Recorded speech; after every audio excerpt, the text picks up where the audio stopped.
few years in, I got the phone call one day, and he's like, I don't know if we can keep doing this, man. You're upside down $40 million dollars. This is what wow. Speaking of Conor, is this marketing on Conor's behalf? I will tell you this. I don't give a fuck what anybody says. Ali, Conor, both level when it comes to mental warfare. A month and a half later, we own the UFC for $2 million. It's worth what now? 12, 13 billion. If I brought up fucking Jake Paul, pretty much everybody in the room and the other room wants to see Jake Paul get knocked out. Did you help set that up? Because I know you're close with Tyson. God, no. I want to go to Caesar Palace. I'm in this war with them right now. Since Jan 1, I beat them for $16.5 million. I've been clipping them from anywhere from 800 to $1 million a night. When I lose, I'll go guns a-blazing and go through my whole credit line, which is $6 million. You've lost 6? Yeah, so I'll lose $6 million. Well, I'm still up in $10 million on them. You lost. Where's my phone? Can you guys hear me in the other room? Bring me my phone if you can hear me. Why? What do you got? What do you got? I'll show you something. Yeah. What's up, everybody? Welcome to Flagrant. Today we're here with the big man. It's Dana White in the building. Dana White is in the building. Finally, long overdue. Okay, I did a lot of research, obviously, for this because I wanted to, go in depth. I came across something. I don't know if this is true or not, but it's out there on the internet that there was like a hit on you or something in Boston by Whitey Bulger. Is this true? It's not true. That is not true. So how does this story even get out there? Why? Sort of like that, but it wasn't Whitey Bulger and it wasn't whatever. Okay. So back in the day in Boston, Whitey Bulger ran South. Of course. Okay. Yeah. Legit. I mean, you've seen the movies, you've seen all the shit. And, it was like living in South Boston at that time was like another fucking, like these guys didn't know what century it was, man. It was crazy. Wait, why? And there were rules in that town. Like you didn't call the police, and they later ended up finding out he was working with the FBI. Yeah. So people that did call the fucking police, he would know that you fucking did it. And he was working with the FBI against other mob guys and shit like that. It's a fascinating story. But when you live there, you didn't do that shit. One of his guys, said that I owed him money. Did you owe money? No, I didn't owe him money. I didn't even know him. I didn't even know him. Never met him. Never nothing. And, it got to the point where, I got a phone call one day at the house that I lived in and basically said, you got till Sunday to fucking pay us. Sunday at 1 or whatever the number was. And I said, or what? And they're like, are you going to find out? So I literally hung up the phone, picked it back up and called Delta. And got a one-way fucking ticket to Vegas. And that was a wrap. And what's crazy about it is when you look at, how everything played out in my life, including, the purchase of the UFC, had that not happened, I wouldn't have been in Vegas at the time that all this was going on. Oh, wow. When you look back on your life, and I'm sure everybody on this fucking couch and everybody watching can do it, you say, holy shit, this happened, that happened, this happened. Yeah. And at that time... What if it was really Fertittas? The guy called you, if you don't move to Vegas, you're fucking dead. Well, that's crazy too, because when I got out there, I sort of I was on the grind when I was in my 20s, and like I quit drinking when I was 21. I stopped drinking and I only focused on work and what I wanted to do, right? So random. You quit drinking at 21. I had to fucking, I quit at 21. That shows you what I was doing when I was young. He'd been drinking But we had the fake IDs and all that shit. I'd already done all that shit. He'd been drinking for 19 years. It was good. I got it out of my system before I was 21. Yeah. So I had this blanket policy. When you get into your 20s, everybody starts getting fucking married. All your friends. I didn't go to anybody's wedding. Blanket policy. Wow. You were getting married, love you, I'll send you a gift, I'm not going anywhere. Wait, why? Why would you refuse to go to the most important day of their life? Because it's fucking time consuming, man. It's every fucking weekend somebody's getting fucking married. You know what I mean? Oh my God. I'm happy for you, but I'm not going. That's so funny. You would have hated my wedding. So, you would have fucking hated my wedding. Indian wedding, 3 days. And that's the thing. Then you got these people that do the destination wedding. Okay. I'm out. So there's this kid named Adam Corrigan that I grew up with in Vegas, right? Okay. And he had money, I didn't have money, and he was always a good dude. He would pick me up and drive me to school every day. Would drive me to school every day. So when you think about in high school, to get up and get me and drive me to work, this dude had to wake up an hour earlier every day to drive me to school. Yeah. Never forgot that. People who do things for me like that, I never forget. He was getting married. So there was no fucking way I wasn't going to go to his wedding. Right. Gotta go. I go to his wedding, and who do I run into? the Fertitta brothers. Wow. Now, I haven't seen in fucking years. Lorenzo Fertitta comes up to me and says, hey, how you been? And this and that, good. You know, we hadn't seen each other since high school. Because you guys went to high school together. That's another thing a lot of people don't even fucking realize. You guys knew each other originally. From high school. So then I don't talk to him. And it's like, me and Lorenzo knew each other in high school, but we weren't friends. It's not like we hung out and did whatever. Yeah. We knew each other. So he says to me at the wedding, I hear you're doing this boxing thing. I just got on the athletic commission. I would love to come train with you. I said, let's do it on Monday. He came and trained with me on Monday, and we've been together ever since. Get the fuck out of here. So the one fucking wedding that I go to. Imagine where you'd be if you go to all the weddings. Yeah, you should have gone. You'd be the president of the United States. And the president there, ruling the world. You'd be Jeff Bezos. Yeah. Thank God. For all of our sakes, you didn't go to any other wedding. We have a chance. Okay. So you guys and you're training him in boxing. Right. Because you were training people, you were running boxing gyms as well. Exactly. So there was a gym, when I first came back to Vegas, there was a gym called United Champions. And it was me, this guy named Nick One Kick, who was a Muay Thai trainer, and Roger Mayweather. Us Get three. the fuck out of here. Hold on, so you've known the Mayweathers for decades. Yeah. 30 plus And was years. Roger as wild back in the day? Roger was a fucking maniac. Okay, so people, just to put this in perspective, Roger trained Floyd because Floyd and his dad, they had some sort His dad was in jail. Oh. So his dad was in jail. So while he was in jail, his uncles, Roger and Jeff took care of Floyd. Right, yeah. Jeff was much younger though, wasn't he? Exactly. Yeah. Jeff was younger than Roger. Yeah. But so those guys, sort of took Floyd under their wing and helped Floyd out while his dad was in jail. So that's how me and Floyd became close and got to know each other, early on.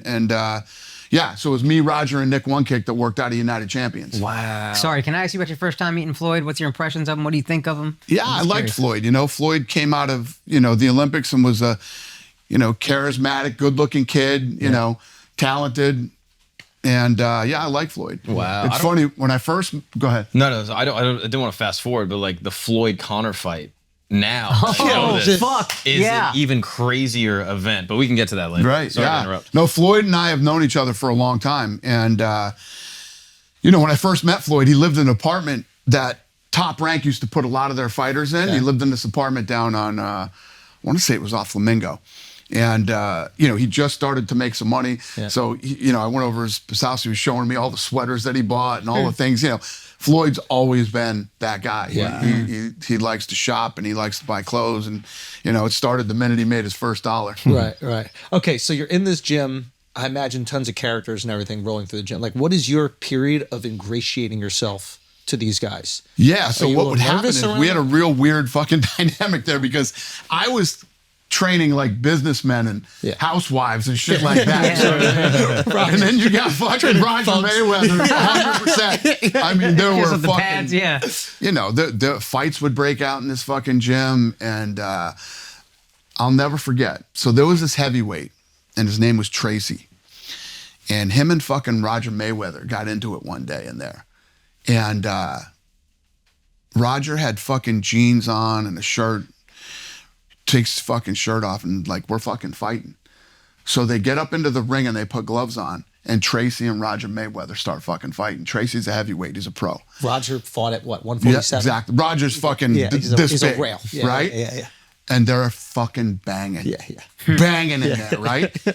So the bell rings and Tracy stops punching and Roger fucking blasts him and says, "No rounds, motherfucker." Wow. And they just keep fucking going. And then what eventually happens is the heavyweight gasses out and Rogers fucking just beats the fucking shit out of him to the point where everybody had to jump in the ring and fucking break it up. Stop it. Yeah, that was the kind of shit that went on there on a daily basis. Right. What would you say? And then you had Nick One Kick, the Muay Thai guys, fucking crew that was in there. That crazy shit would happen with. It was just... It's fucking nuts. The whole fight world, the real fight world is a crazy fucking business. And why were you drawn to this? I've always liked it since I was a kid. But did you like chaos and shit? Like, I love everything about fighting, man. And it's not just, I was a huge boxing fan, obviously, but boxing, martial arts, fucking the fight after school at the park. I mean, all that type. Oh, I fucking. Because you were getting kicked I didn't out of miss school. one fucking fight that happened after school at the park. I'd be Were down. you involved? Were you? Some, but mostly watched. I watched a lot of fights. Got Yeah, I like fights, man. I just always have. Okay. It's what I love. I mean, look how long I've been doing this, and I still love it. I you can't gotta wait love for this weekend. Yeah. Yeah. There's a well, we'll get to that later. There's a really cool story about you that I think that has been confirmed, but it was told by a mutual friend, and it was about when Rogan was going through one of his like many cancellations, and maybe some people at the network were like, I think we got to set this guy aside, and what I heard was that you said, if he goes, I go. Yeah. I never talked. So Lex Friedman, I did his podcast, and apparently he was there when this all went down. Yeah. But this has never been talked about or brought up or whatever, and would have never been talked about if Lex Friedman didn't bring it up. But when Rogan was going through his thing, it was at the peak of this cancel culture shit going on, right? And I was like, yeah, fuck that shit. First of all, it's easy to look at things, like when you look at Rogan and Rogan makes shitloads of money. He's got the biggest podcast in the world and all this shit. But back in the day, so when we bought the UFC was based in New York. So the offices were here. There was Even though it was illegal to put on the fight? But their offices were here. Bob Meyerowitz, the owner, is from New York, and the offices were here in New York. So after we bought the company, I jumped on a plane and I flew out here, and I had to go through the office and figure out what I was going to bring to Vegas and what I was going to leave, what was worth it. Well, they had a room that was just full of fucking tapes, right? So I had to go through each fucking tape and watch every tape to make sure it wasn't something important. So I pop in this tape, and it's the Keenan Ivory Wayans show. He had his own talk show. I remember that. Yeah. And they had fucking Joe Rogan on. Yeah. And Keenan Ivory Wayans says to him, "You're into this ultimate fighting stuff, huh?" And Rogan starts going fucking off on the UFC, Maurice Smith, and what he would do to all these action stars and all this stuff. And this is the fucking Fear Factor guy. You know what I mean? Yeah. And the way that Joe talked and how passionate he was, I go, this is the fucking guy that I need. This is the fucking guy.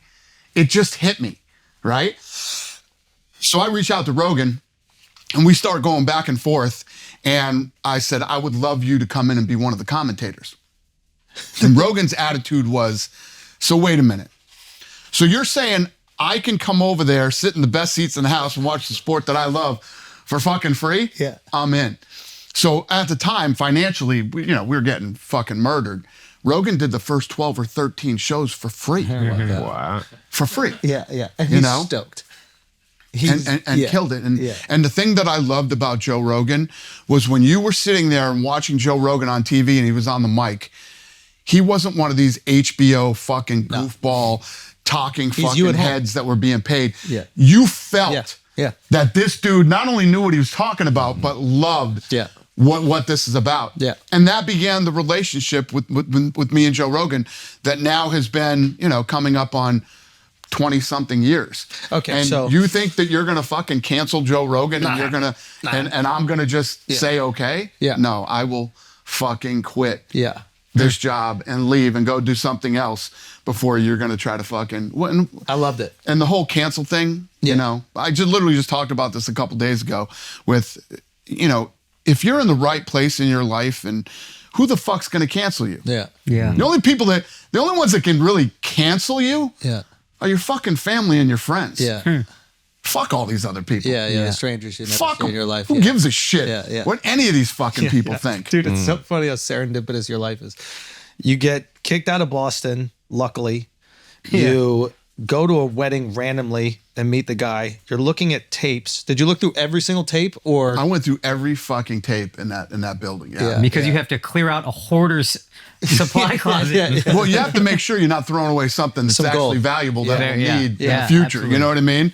Okay. But I had to determine what we were going to keep and what we weren't going to keep. Did you get anything else out of those tapes? Or it's all worth it if you got Joe, but anything else? If you look at what became of Joe Rogan Yeah. and how important he is to the sport, Huge. without a doubt, the most valuable tape Yeah. that I watched that day. Absolutely. You were saying the business was losing money like crazy. do you ever sit down with the Fertitta brothers and go, okay, let's buy this. This can be something. Why do you even feel it can be something?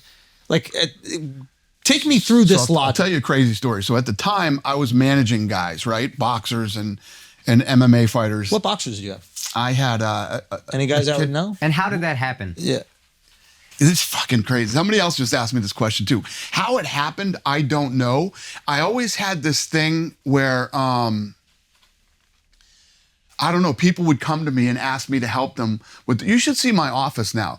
Like every day, a majority of my day is taking meetings with people that are building businesses and want to ask if I will be a part of their, it's like fucking Shark Tank at my office every day. I'm literally in there and people are pitching me their business ideas. And it, oddly enough, before I had ever really done anything, I owned gyms and was in the training business, people have always come to me and asked me to help them do something. Yeah. You know, so it happened in the fight world. I had these gyms and I was training people and fighters would come to me.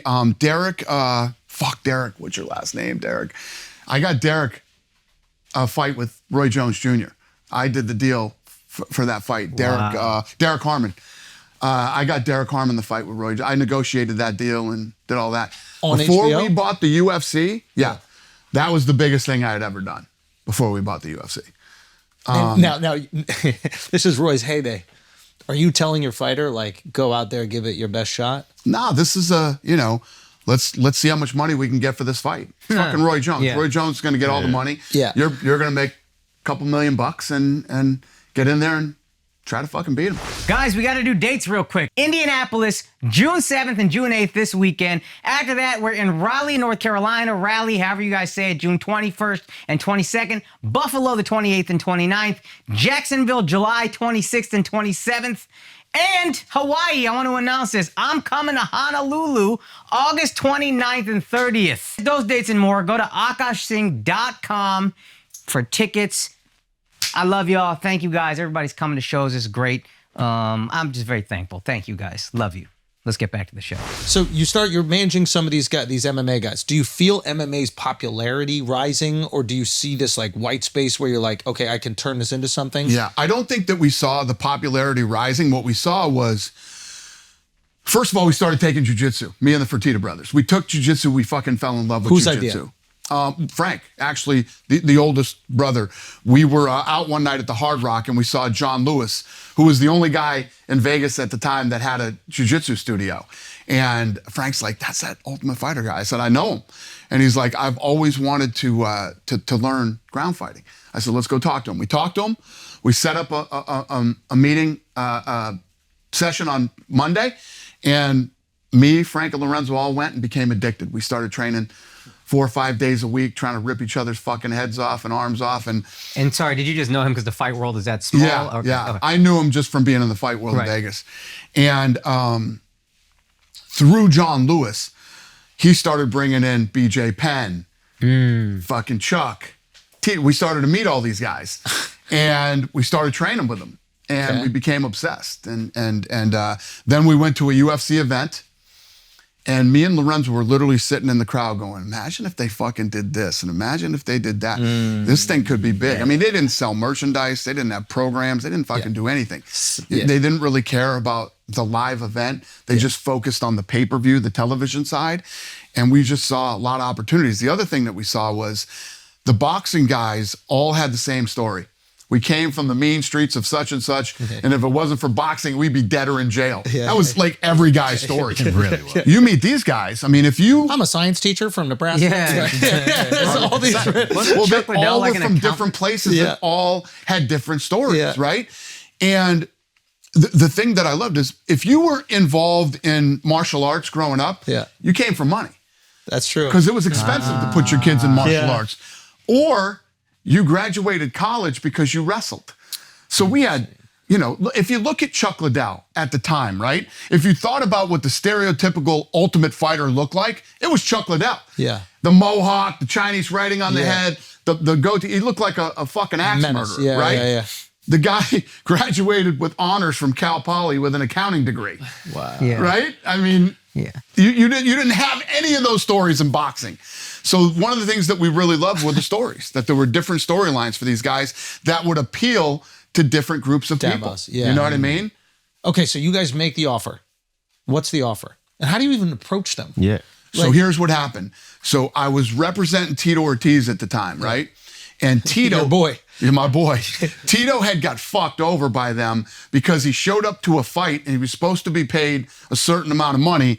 Well, the fight didn't do well. So right before the fight goes off, they went back and told him, yeah, we're not paying you what we told you we were going to pay you. We're going to pay you this instead. And he's like, well, then I won't fucking fight. And they said, then don't fight. Doesn't matter. We don't care. We're not going to make any money on this event anyway. So they're hemorrhaging money. So Tito had to fight. So he fought. So I'm going in negotiating his new contract, and I'm trying to get them to pay him the money that they fucked him on that fight, right? So finally, the owner blows up on me and says, you know what? There is no more fucking money. I don't even know if I can put on the next event. I literally hung up the phone, picked it back up, called the Fertittas brothers and said, I think the fucking UFC's in trouble. I think they're going to go under. And I think we could buy the company, and I think we should. So Lorenzo fucking reached out to Bob Meyerowitz, and a month and a half later, we own the UFC for $2 million. Now, I don't want to count. Hold on. Okay, so you buy it for $2 million. It's worth what now? Now? Yeah. 12, 13 billion. Okay. That's a good return. Okay. It sounds great now, but we went through a lot of shit to get here. That's what I want to hear. How long was the UFC around before that day? Like before you bought it? Well, now, we bought it back in 2001, so we've owned it for 23, 25 years, whatever the fuck it is. It's been around for 30 years. So Started in 94, I think. Yeah. Now, question, I don't want to count your pockets, but $2 million back then seems like a lot of money. You guys own some gyms, whatever. How do you get that money together? What's that process like? You taking out loans? Well, now, he just said, what a great return on your money. Absolutely. At the time when we bought it for $2 million, we were literally the fucking redheaded stepchild of the Fertitta portfolio. Like every, smart fucking, numbers fucking geek that worked for the Fertittas hated this investment, thought it was ridiculous, and that the Fertittas were going to lose all their money. Every fucking one of them. There's a lot of people that run around now claiming, oh, the UFC, I believe. Yeah. No. Nobody fucking. There were 3 guys that believed in it. Me, Frank, and Lorenzo. That was fucking it. Yeah, okay. And basically what we had to do was start to think about this too. When we bought it, none of us had ever fucking done production. Yeah. We'd never put on a fucking show. In our lives. Okay, so are you outsourcing? Are you reaching out to boxing guys? Here's what we knew. Okay. We were huge fans. Right. We were fight nerds. We knew what we wanted.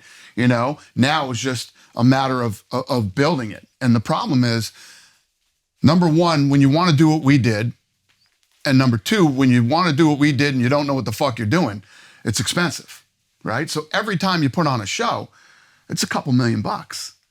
So are you losing immediately? A few years in, you're upside down $40 million fucking dollars. This is what I'm talking about. Because I think the perception of the UFC is immediate success. Yeah. You guys buy it, Chuck Liddell, Tito, they start banging away. Then this Conor McGregor guy comes around and everybody's a billionaire, so it's done. I want to know the most you're down 40 million at one point. So we're probably, by 2004, we're upside down $40 million. Now, and we were only doing 5 events a year. And explain to me what that means. That's like you're losing money on the shows you're putting on. You're losing money on what? The deals you're doing? So we're losing money on the shows. We're losing money on overhead, the expenses for the office and employees. And every way that you could possibly lose money in a business, we're fucking losing money. What keeps you going at this point mentally? Because 40 million is, I know you got a lot of willpower. But 40 million is 40 million. Understand this too. Think about this. So when we bought the UFC, right? We basically bought those 3 letters and an old wooden octagon, and we had like 13, 14 fucking contracts. Yeah. That's it, right? The old owner had sold away the home video rights, the video game rights, and all that shit. Lionsgate Entertainment owned all that shit. Probably one of the fucking craziest stories that's never been told is, you want to talk about people not believing in the fucking UFC and thinking that this thing was not going to work? We went to Lionsgate, right? To negotiate, to buy the rights back to all of our fucking intellectual property. The fucking everything from t-shirts to video games to action figures, everything that you can throw a fucking UFC logo on. Now, if you're Lionsgate, why the fuck would you sell that? Yeah. Right? The bigger you make the business, the more money they make. 100%, right? That's how much people didn't fucking believe. We went in and negotiated the rights. And when we walked out of that fucking office, they were probably like, these poor fucking jerk offs are going to pay us, you know, $3 million over the next fucking 4 years for these rights back. And, you know, you got some, again, a numbers guy who doesn't fucking believe in anything, you know, not just that, but he's like, if you look at our books over the next 3 years, we're going to add these numbers. Imagine if Lionsgate wouldn't sell us those rights back. How much fucking money they'd be making right now off, you know what I mean? It's incredible. So you're down 40. Tell me the moment. Oh, and by the way, when we bought these rights back, that's when the DVD business went like this. So we're putting out these fucking DVDs. That's what I remember people watching it originally. It wasn't pay-per-view. The first fucking checks we started to get were from DVDs. Wow. You know, when the DVD business took off, you know, we were getting $2 million fucking checks off of DVD. Is that helping float you? Like, I'm still curious. No, it didn't help float. It you know, it was the only revenue coming in at the time. Because you put on, just so I can understand, and the people at home can understand, you put on an event, you would create a DVD of the event, and then you would sell these DVDs to the people that couldn't watch it on pay-per-view or whatever. 100%. Got it. And then we started doing compilation shows, best knockouts, best submissions, you know, all that kind of stuff. And that shit sold really well. Yeah. Okay. No, what I'm still trying, because as a comic, there's a period where you don't think you're going to make it. I'm broke. I'm not 40 million in debt. What is your mentality as you are upside down 40 million? What are you thinking? What's your emotional state? I think you're with your wife at the time. What's that? Yeah, I was always just on the fucking grind. I go into work every day and I keep my head down. You don't even keep fucking going for it. I mean, if you look at what we've done, I get to work at 8:30, 9 o'clock in the morning every day, and I leave the office at 8 o'clock, 8:30 every fucking night. So that's always been my drive, my focus, my mentality, whatever the fuck you want to call it. But I got the phone call one day from Lorenzo. Yeah. And he's like, I don't know if we can keep doing this, man. This is fucking, you know. When get out there and... What year is this? Yeah. What year is this? 2004. So 2003 you buy. One. So one you buy. 2004 you get the phone call. Okay, how does the phone call 2004. And you need to leave Vegas. Get out there. There's less debt over there. You know what I mean? It's $2,000. Whitey, I need to come back. Right? That's nothing. Now I see how Whitey Bulger. So,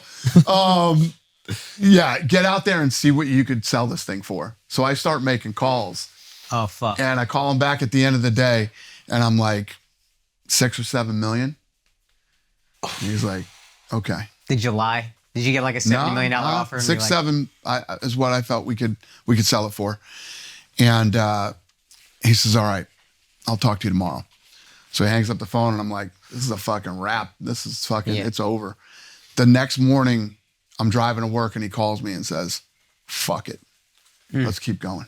Wow. That's awesome. So we start working really hard on trying to figure out how to get on fucking television, because we think that that's the key to success. We believe that if we get on free television, more people will see this, love it like we do, and it'll work. And is that Spike? So, well, then Spike TV. Don't let me jump ahead. If there was another moment that changed things. You're dead on. So what happens is, I want to say it was the Nashville network or whatever it was before it was Spike. They switch it to the men's network, I remember Spike TV. Yeah. And we're like, if this isn't a fucking perfect slam dunk for us, right? What's more of a men's show than fucking UFC? So we go and pitch the guys on it. Spike hates it. They don't like it. And we remember that day. We talk about it all the time. These guys it was in LA, and they were going to the fucking Dodgers game that day. And they could not get out of this fucking meeting fast enough to go see the Dodgers play. And we called them back a few days later and said, because it was going to cost $10 million to produce the show, The Ultimate Fighter. Yeah. Because reality shows were hot at the time. So we came up with this concept for the reality show, and that's what we pitched them on. So we called them back 3 days later and said, well, what if we put up the $10 million ourselves? Wow. They like that idea better. So I'll tell you what else is incredible. So because, again, nobody believed in this You thing, retain right? everything from So we put up the money. We retain 100% of all the rights. Oh, So we own everything, lock, stock, and fucking barrel. Do you remember what their reservations were at the time? Great question. It's just nobody fucking believed in this thing, and nobody thought it was going to be fucking big. And you know, it's sort of become my thing. It's what I fucking love to do. It's the same thing with Power Slap. This thing got shit on. This thing's been around for 15 months. It's a $750 million business. Yeah, and it fucking crushes it. Yeah. We have all that. It fucking crushes it. I knew it was going to come up. I said that. You brought it up. I didn't bring it up. I literally just got off a fucking call with one of the networks talking about it. But yes. It fucking A pretty good network. absolutely fucking dominates social media. So here's the thing about this, is that it's impossible when you know someone's going to get slapped to not watch. It's literally, like if you're on scrolling on social media and I come across the clip, it's impossible. I see a giant Samoan guy and a black dude looking at him and he's Right. just biting down on something, I'm going to fucking watch. That's what happened to me when I started looking at this stuff in like 2018. It was on Instagram and this stuff was coming out of Russia and Poland. Yeah. And I was like, what the fuck is this, right? So I take a deeper dive into it and looks like it was filmed on a flip phone in a barn somewhere. They're literally slapping over a barrel. Yeah. And it's got 350 million views on YouTube. And at the time, that was like a fucking Justin Bieber video. Yeah. And I was like, what? What if I did this? Yeah. Made it an actual sport, got it sanctioned, and put good production value behind it? The Yeah. answer is fucking billions of views. Yeah. Billions of views globally. Yeah. And it destroys. Think about this. We started this thing 15 months ago, Yeah. right? And right now on YouTube, we have more subscribers than NHL, MLS, NASCAR, PGA, Barstool Sports. We have over 1 billion YouTube views, right? Yeah. 8 of the top 12 largest YouTube shorts against other major sports are Power Slap. Power Slap, And yeah. 4 of the top 5 largest YouTube shorts on UFC's channel. We're number 1, 2, 3, and 4 on UFC. UFC channel. And when you think about Conor McGregor, Ronda Rousey, Brock Lesnar, all the big stars, this thing absolutely dominates. We have more followers than every single professional sport. Every professional sports team, we have more followers than them in 15 months. Wow. More than like Real Madrid or like these soccer teams? I don't know about the soccer teams, but I would say yes. Yeah. Every fucking sports team, we have more followers. Soccer's so I would say yes. Yes. Did you acquire the IP or did you just create your own? No, we created our own and started, you know, there were a couple of fucking leagues out of Poland and Russia. So I just started our own. And why didn't you do that with UFC originally? Like, why would you purchase those 3 letters and the wooden octagon? Well, the UFC fell on my lap. I mean, I was in the middle of that call. Yeah. And we could buy the thing for $2 million. Why would you not buy the UFC? That makes sense. You know what I mean? We probably wouldn't have gone out and started our own league, but But the fact that the it was thing there fell was on my just- lap. Yeah. Okay, but we can get to Power Slap in a little bit. I still want to go it's just through the UFC. Back to the show. But Okay. the similarities between what's going on This with is that why you right believe in now, it so much, because so when people go, I want you guys to wrap your fucking brains around this. Yeah. When I talk about Power Slap, Yeah. you're all dismissive, like, Nobody's dismissive, but I love how you UFC are. he was needs that. fucking He worse. needs that. The UFC was worse. No. Worse. Now I know how to No. motivate you to do Yeah. anything. No, I just got to tell nobody- you, it's not going to Nah. work. Hey, Dana, this thing That's sucks. what I love. I know. This happens every day. When I bring Power Slap, we're on the phone today with the network. Dana, They're you like, won't go "Yeah, to Turkey and get hair. This is the You won't get a hair do it. transplant in Turkey, Dana, no matter what. I promise you. You won't make this the biggest podcast episode ever. love I bet it. you can. Won't I make love this it. the I bet you number can't 1 do it. episode of I this. love it. Okay, you love being told no. You love being told it's not going to happen. and out of your mind. You know, it's easy. When I hit you with fucking numbers, you Yeah. can't. You can't refute it. We have more views Yeah. than any Taylor Swift video ever posted. Oh, now you talking about the Swifties, bro. Power Slap has more. Swifties stepping We up. have more views than any fucking Taylor Swift. post Imagine ever. you got Taylor there's in one. There's other stats that I can hit you with that are just fucking. You got to get Taylor to do a power slap, dude. But they're unbelievable. Yeah. But when you look at this thing from a business perspective and you Taylor look at and the Billie numbers, Yeah. you know what I mean? But we're talking about guys fucking slapping each other. So Yeah. you guys are like, let's talk more about the UFC. The UFC was worse. When we would walk into a room, that's what we nobody want, wanted yeah. to hear the fucking UFC. The UFC is fucking gross. Yeah. You don't fucking hit somebody and jump on top of them and Yeah. start beating them. It's disgusting. It's fucking this, that, and Which everything is else. the same thing they're saying about Now, power slam. 100%. Yeah. And I remember the early days of UFC. My dad is like lifelong boxing fan. Used to go to Ali's camp in the Poconos, interview all the guys. Like he used to work for NBC, and lifelong boxing fan. He saw some UFC early and he said this. He goes, "I know this makes no sense, but it's too violent for me." And this is like saw Sugar Ray Robinson driving around New York City when he was a kid. Like Yep. loves boxing. Yep. But it seemed too violent for him. 100%. So I Think about this. Yeah. On go. average, 10 to 12 boxers die a year, right? In boxing, This is what I've tried to 30 explain. years. Never a death Knock on or wood. serious injury This in the is- UFC. And this is what I tried to explain to. I'm sure you know all these stats, but this idea, people didn't realize that the gloves, which we thought protected the boxers, actually can cause more. 100%. And all the sparring, but more importantly, It is the sparring. These guys- a lot of people don't. But I don't think a lot of give enough. Yeah, it's like the old sparring wars that they Yeah. used to do. Like I'll talk to some of the guys. Like I was talking to Max Holloway, and he's like, "Yeah, I don't really spar that much anymore." And like a lot of guys have limited it, and maybe they just have incredible timing and they can get away with it. Where certain guys they just need to get in there and they need to get the work in. But that will take years off your fucking life. 100%. Yeah, the micro concussions, right?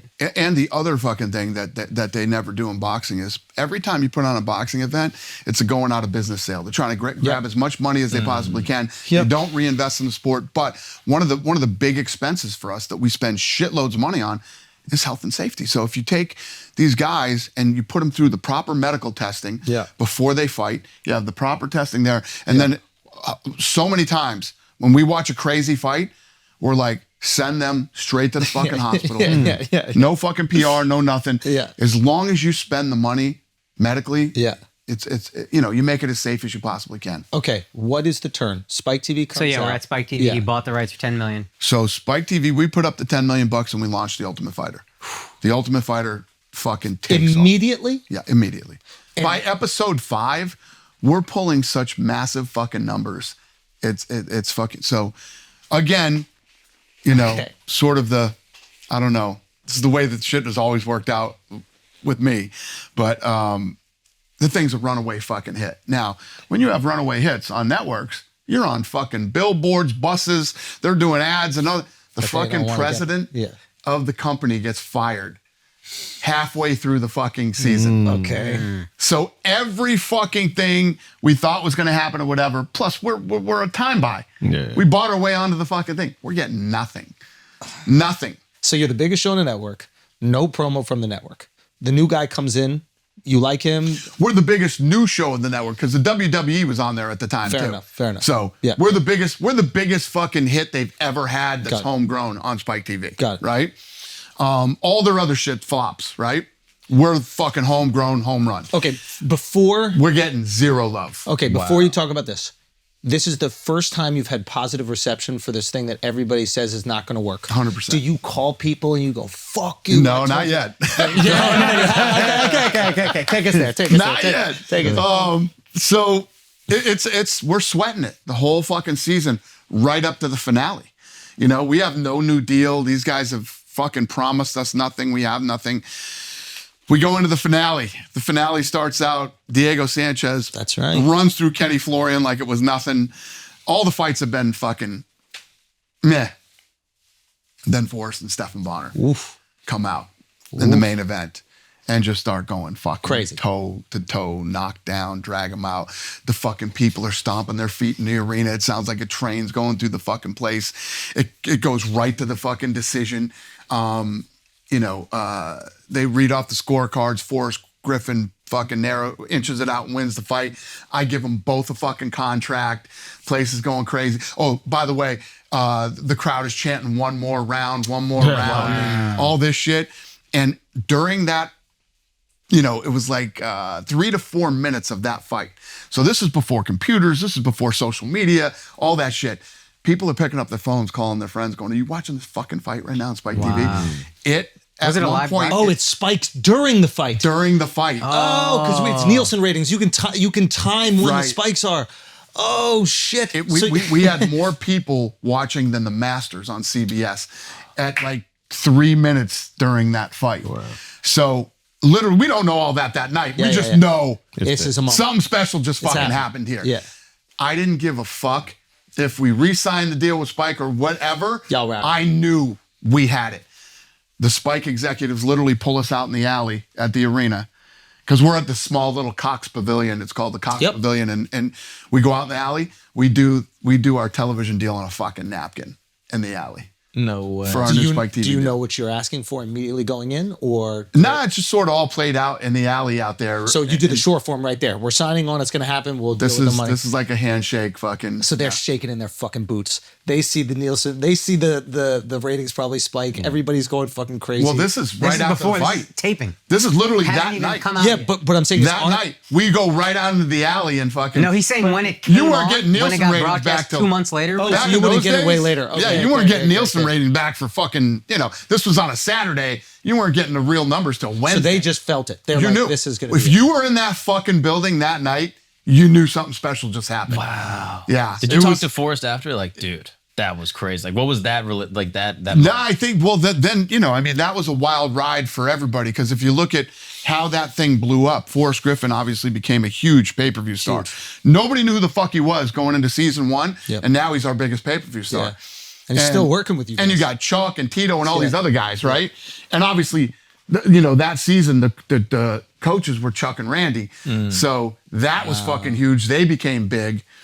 And yeah, that was it. It just, from that fucking night on. And pay-per-views start after that? Oh, yeah. And the first, so that's the moment you get out, you get into the, what is it, the black. Well, no. You dig, out of the red. So the first, no, we just knew something special happened that night and that we had something. Sorry, right? what year is this? So then, this is 2005. Okay. So then it was probably in 2006 or 7. I can't remember which it was, 2006 or 7. We're in a fucking budget meeting. And let me tell you what you didn't want to be in. We're budget meetings the first 5 years of fucking UFC. So we're in this budget meeting and Lorenzo is up writing on his whiteboard. And I'm looking at it and I'm like, wait a minute. Does that say I'm going to make $1 million this year? No. And he's like, yeah. So 6 or 7, we started to climb out of the fucking hole and out of the $40 million fucking. Okay. Wow. So you start making money. There's got to be another plateau that you hit.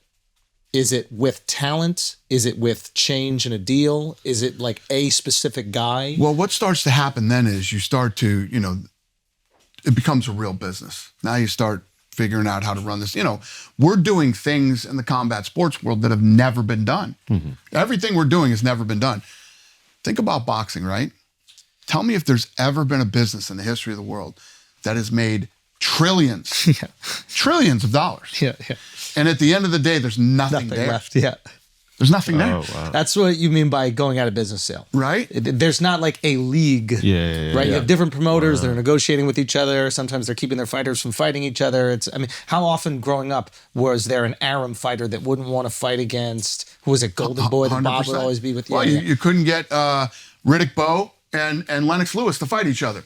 He'd all throw the belts in the trash or fucking this and that and all this other shit. It took fucking Saudi Arabia to make these fucking fights that are going on now. Yeah. Because you got guys that don't give a shit what it costs. Yeah. They're like, fuck it. I want to see, you got this guy, you know, Shake Turkey that's like, I want to see this fight. Yeah.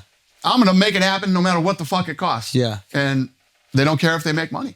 There's never been a scenario like that. I mean, the pinnacle of boxing was HBO. Yeah. And HBO would throw some of this money around to make the big fights happen. But even HBO got to a point where you'd have guys who are house fighters, right? Whether it's Roy Jones or whatever. Yeah. And they're just fighting guys. None of the big fights were really happening then either. It took fucking Saudi Arabia to make it happen. Wow. We built a business where every fucking weekend you see the fights that you want to see. Because you're invested in both fighters that are fighting. Yeah, exactly. I think that's a big difference. We're invested in everything. Yeah, you didn't see that in boxing. Everybody fucking wins. At the end of the day, 2 fighters come in and somebody's going to win and somebody's going to lose. But if you lose... Both of them are signed. It doesn't mean you're dead. Yeah. It's the end of your fucking career. Boxing got to a point where if you lost the fight... It's over. Yeah. So you fight at And then what I noticed was, this is what I started to look at. HBO had a guy that they signed, and he could lose fucking 3 fights in a row, and he'd still sign a massive fucking deal. Ricardo Mayorga. No. Are we talking about a good? Arturo Gatti. Oh, Arturo, of course. Arturo Gatti. I mean, there's been a few of those, but go on. Arturo Gatti would fucking lose, but he'd sign another big deal with HBO. You know why? Because people didn't give a fuck whether They he loved lost. how he They fought. loved how he Those fought. Mickey Ward fights. 100%. Shit, Arturo Gatti got to fight Floyd Mayweather. He should not, with all the respect, You're rest in right. peace, but he should not have been fighting Floyd. And we watched it. He was a blood and guts fucking guy that people loved. And I said, you can build a business around guys like this. Guys that go in and give it all they fucking got, win, lose, or fucking draw. People want to see good fights. Because you know what people are fucking tired of? Seeing multimillionaires run around in circles and not fight so that they can move on to the next big fucking payday that they didn't earn or deserve. Okay. Wow. One thing I notice about UFC that I think separates it, there is a reward structure. I think Chael put this the best, actually. You don't tell fighters what not to say. Because when you tell people what not to say, you are telling them what to say. And you don't believe in telling them what to say. Fact. And I don't believe in controlling other fucking human beings. But here's the thing that I think UFC does really well. And I want to know if this is like conscious effort. There is a reward system that's built into UFC that oftentimes induces the most exciting product. So you could look at it at the most simple level, which is like, hey, there's a best fight bonus. Both of you guys get it. You were involved in the best fight. You both get it. So it makes people show up and go, I'm going for it today. Now, is this, how do we make it more interesting? Let's bonus it out. Do you come into this trying to fix this problem in boxing? I'm saying, when is this problem solving start? Let me tell you this. If you know that you're going to go in and you're going to make $30 million, all right? It's guaranteed. It's in the bank, $30 million. Yeah. All you got to do is win. And maybe you can get $35 million for the next fight. Right? I'm on the bicycle. You don't have to be exactly. You're going to fucking do everything you can to avoid a fight and just make it to that next fucking payday. That's what ended up happening with boxing. And, you know, what we did is we built incentive to go out and fucking perform. And that's how you build a brand, and that's how you build a sport, and that's how you build. I'll give you another perfect example that's fascinating is fighters are the most paranoid people in the world. All of them. Completely paranoid. You know, we'll set up a fight and they're like, oh, he wants me to fucking lose. You know what I mean? He wants this guy to fucking win. They have this type of paranoia. And you saw it recently with Dustin Poirier. So we made the Saint Denis fight, right? As soon as the fight goes out, all the people are going, oh, they don't like Poirier. They're trying to get Poirier killed. Poirier kind of freaked out a little bit. Like, what the fuck? Poirier goes in there. Dog. And look what he fucking does. Look what he does, right? He wins the fucking fight. Nobody, it's like, sometimes we'll make a fight and fans or media will go, this is a shitty card. It hasn't happened yet. Yeah. Who the fuck are you? What'd they say about 300? Who the Yeah. Who the fuck are you to say this is a shitty card before it fucking happens? Listen, when the card's over, I'll be the first one to tell you the card fucking sucked, right? Yeah. You can't judge anything till it happens. And when you get in these positions, like what it happened in boxing for years, like Poirier thinking we wanted him to lose. He goes out and he fucking, you know, this is legendary shit that takes you to another level and makes you great. And where is he this fucking Saturday? Championship. He's fighting for the fucking world title. Yeah. Okay. You know what I mean? Because he went out and took that fucking Saint Denis fight that everybody thought he couldn't win. I feel like we've been manipulated or we're scorned from watching so much boxing. And again, I'm a boxing guy. I came from boxing. I watch every single fight growing. I'm obsessed with boxing. Me too. And I'm watching fights and I'm like, okay, this is a tune-up or this is a tomato can or this is whatever. If it was boxing, my mentality would be like, oh, they're saying that Poirier's done. Now he's going to be a gatekeeper. And this is who we're going to use. He's a stepping stone for Saint Denis. Exactly. And Saint Denis is going to be our new star. So we're taking the boxing mentality. If you take the mentality that the best thing for the UFC is that the fights are most interesting, it's not if Saint Denis wins or if Poirier wins. It's that the fight is most interesting. Yep. And if you look at it through that lens, then you'll also understand Ian Gary versus MVP. MVP's second fight in, you're like, whoa, the boxing mind is, well, you might have a new star here. What? And then this other guy's a star. One of them is not going to be a star if they lose. So in boxing, you would keep these two as far away from each other? Yeah. Exactly. Yeah, we yeah, do the exact opposite. So you have all these media guys, like going into 300 media guys, the fucking guys that are on the internet, whatever you want to call these guys. I don't call them journalists. I was skeptical of 300. They fucking know nothing about this sport, and they know even less about the business of this fucking sport. Yeah. So, you know, I literally just drown out all that fucking noise about people who think they know what they're fucking talking about. Okay. Because literally none of them do. And on the business side, we're doing shit that's never been done before. I'm going into the fucking Sphere in September. Why? Why am I doing it? I don't have to fucking do this. How much money I've already spent on this thing? Dude, the video. I'm $14 million in on this fucking show. And it's not till September. On just the video stuff? Because the video stuff is the most expensive. Dude, this is going to be fucking, I'm telling you. And the reason is, it's never been done before. Nobody's ever done a live broadcast out of the fucking Sphere. Right? Wow. And when you look at U2 and these other guys that spend the money to go in there, it's amortized over 40 events. That's what they're doing 40 fucking shows. It's a month-long residency for that reason. I'm doing one night. I got to come in and we got to figure this whole fucking thing out in one fucking night. That's awesome. Okay? And this is going to be a fucking love letter to the Mexican people, right? I have this thing, huge boxing fan, so I have this thing with Mexicans, man. When you tell somebody, I got goosebumps telling you this right now.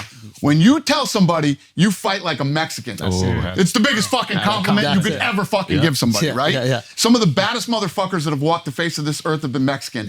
And the Sphere show is on Mexican Independence Day, and it's going to be the greatest fucking love letter to the Mexican people of all time. Oh, they're pulling up. I'm so fucking excited. Do we have you have the whole card? No, more, It's but can we I'm not saying shit about the card until we get there. Give us a name, Dana. Give us a name. Think about all the best Mexicans that we have on the contract. Yeah, we can say and it's pretty much guaranteed they're all going to be there. Plus, is there a BMF title? Plus some big guys that aren't Mexican. I like your style. I like your style. A BMF title wouldn't be bad either. Best Mexican fighter. Never know. All right, guys, let's take a break for a second. I need to tell you about Bespoke Posts, okay? Bespoke Post is a monthly membership club that delivers curated boxes of top-notch goods right to your door. What are these top-notch goods? Well, it depends what you want. It depends what you're into, okay? It depends what you actively are doing in your life. All you have to do is tell Bespoke. If you're a seasoned adventurer, okay? If you're a home chef, if you're a style enthusiast, you tell them these things and they're going to curate these boxes, these things that are going to come directly to your doorstep that are going to increase those aspects of your life. It is absolutely fantastic, their ability to curate these items for your liking. You don't want a box that's gonna be for some random dude that likes some shit that you're not even into. Why would you subscribe to that? What you want is purified curation to your desires, and that's what Bespoke is going to offer you. It's also completely free to join, and your membership gets you access to stellar discounts across a variety of products. We're talking about 30% off and more sometimes. Plus, with each purchase you make, you are supporting small businesses. 90% of everything that Bespoke Post sells comes from a small up-and-coming brand. Now, I personally choose the Weekender box. The Weekender bag I got features small metal hardware, reinforced frame, a quality leather straps, the perfect weekend bag that's comfortable and stylish. Bespoke Post makes it so easy to discover new products and elevate your everyday life. To get started, take the quiz at boxofawesome.com to personalize your subscription, and they'll handpick the perfect box for you every month. It's like having your own personal shopper, but way better, way more efficient, way cooler, way less intrusive. The best part is you only pay for what you want. Each month you'll get a box assigned to you, and before it's shipped, you'll get a preview of what comes inside to decide if you like it, you want to keep it, you want to swap it for a different box, you want to skip the month entirely for no charge. How is this it's not any easier than this. It's impossible. They're going to suggest the items that you already like, you already want. If you don't, for whatever reason, like it, you don't have to pay for it. You can actually not pay for anything that month if you don't like anything that month, or you can swap it entirely and get the things that you do. And you know what else? You get 15% off your first monthly shipment when you sign up at boxofawesome.com and enter the code FLAGRANT24 at checkout. Let's get back to the show. All right, guys, let's take a break for a second. Did you guys know that our friends over at Morgan & Morgan are the official injury law firm partner of the UFC?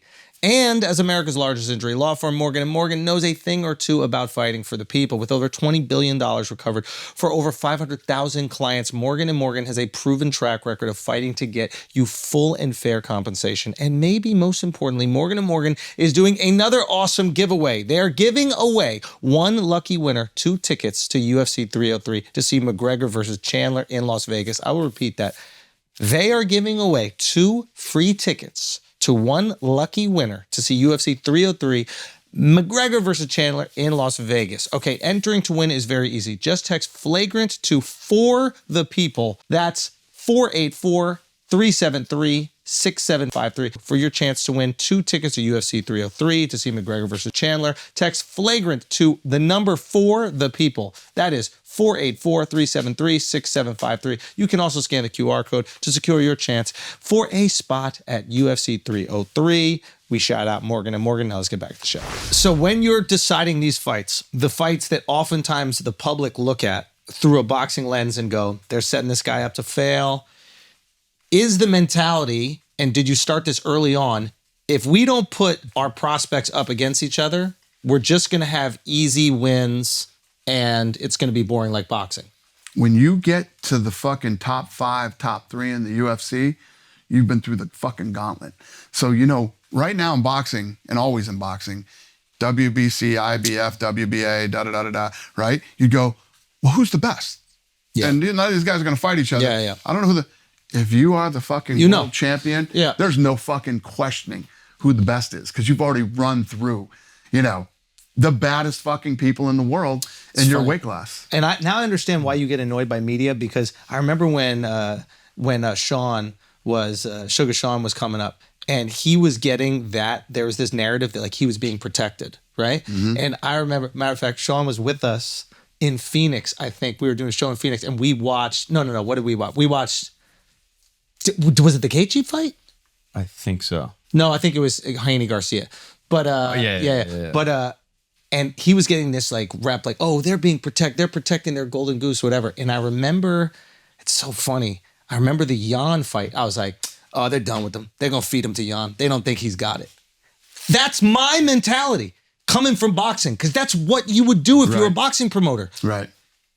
And then him getting that dub changed his trajectory. So maybe that's what you got to do. Maybe you got to put him into the fire immediately. 100%. If you make it into the fucking UFC, right?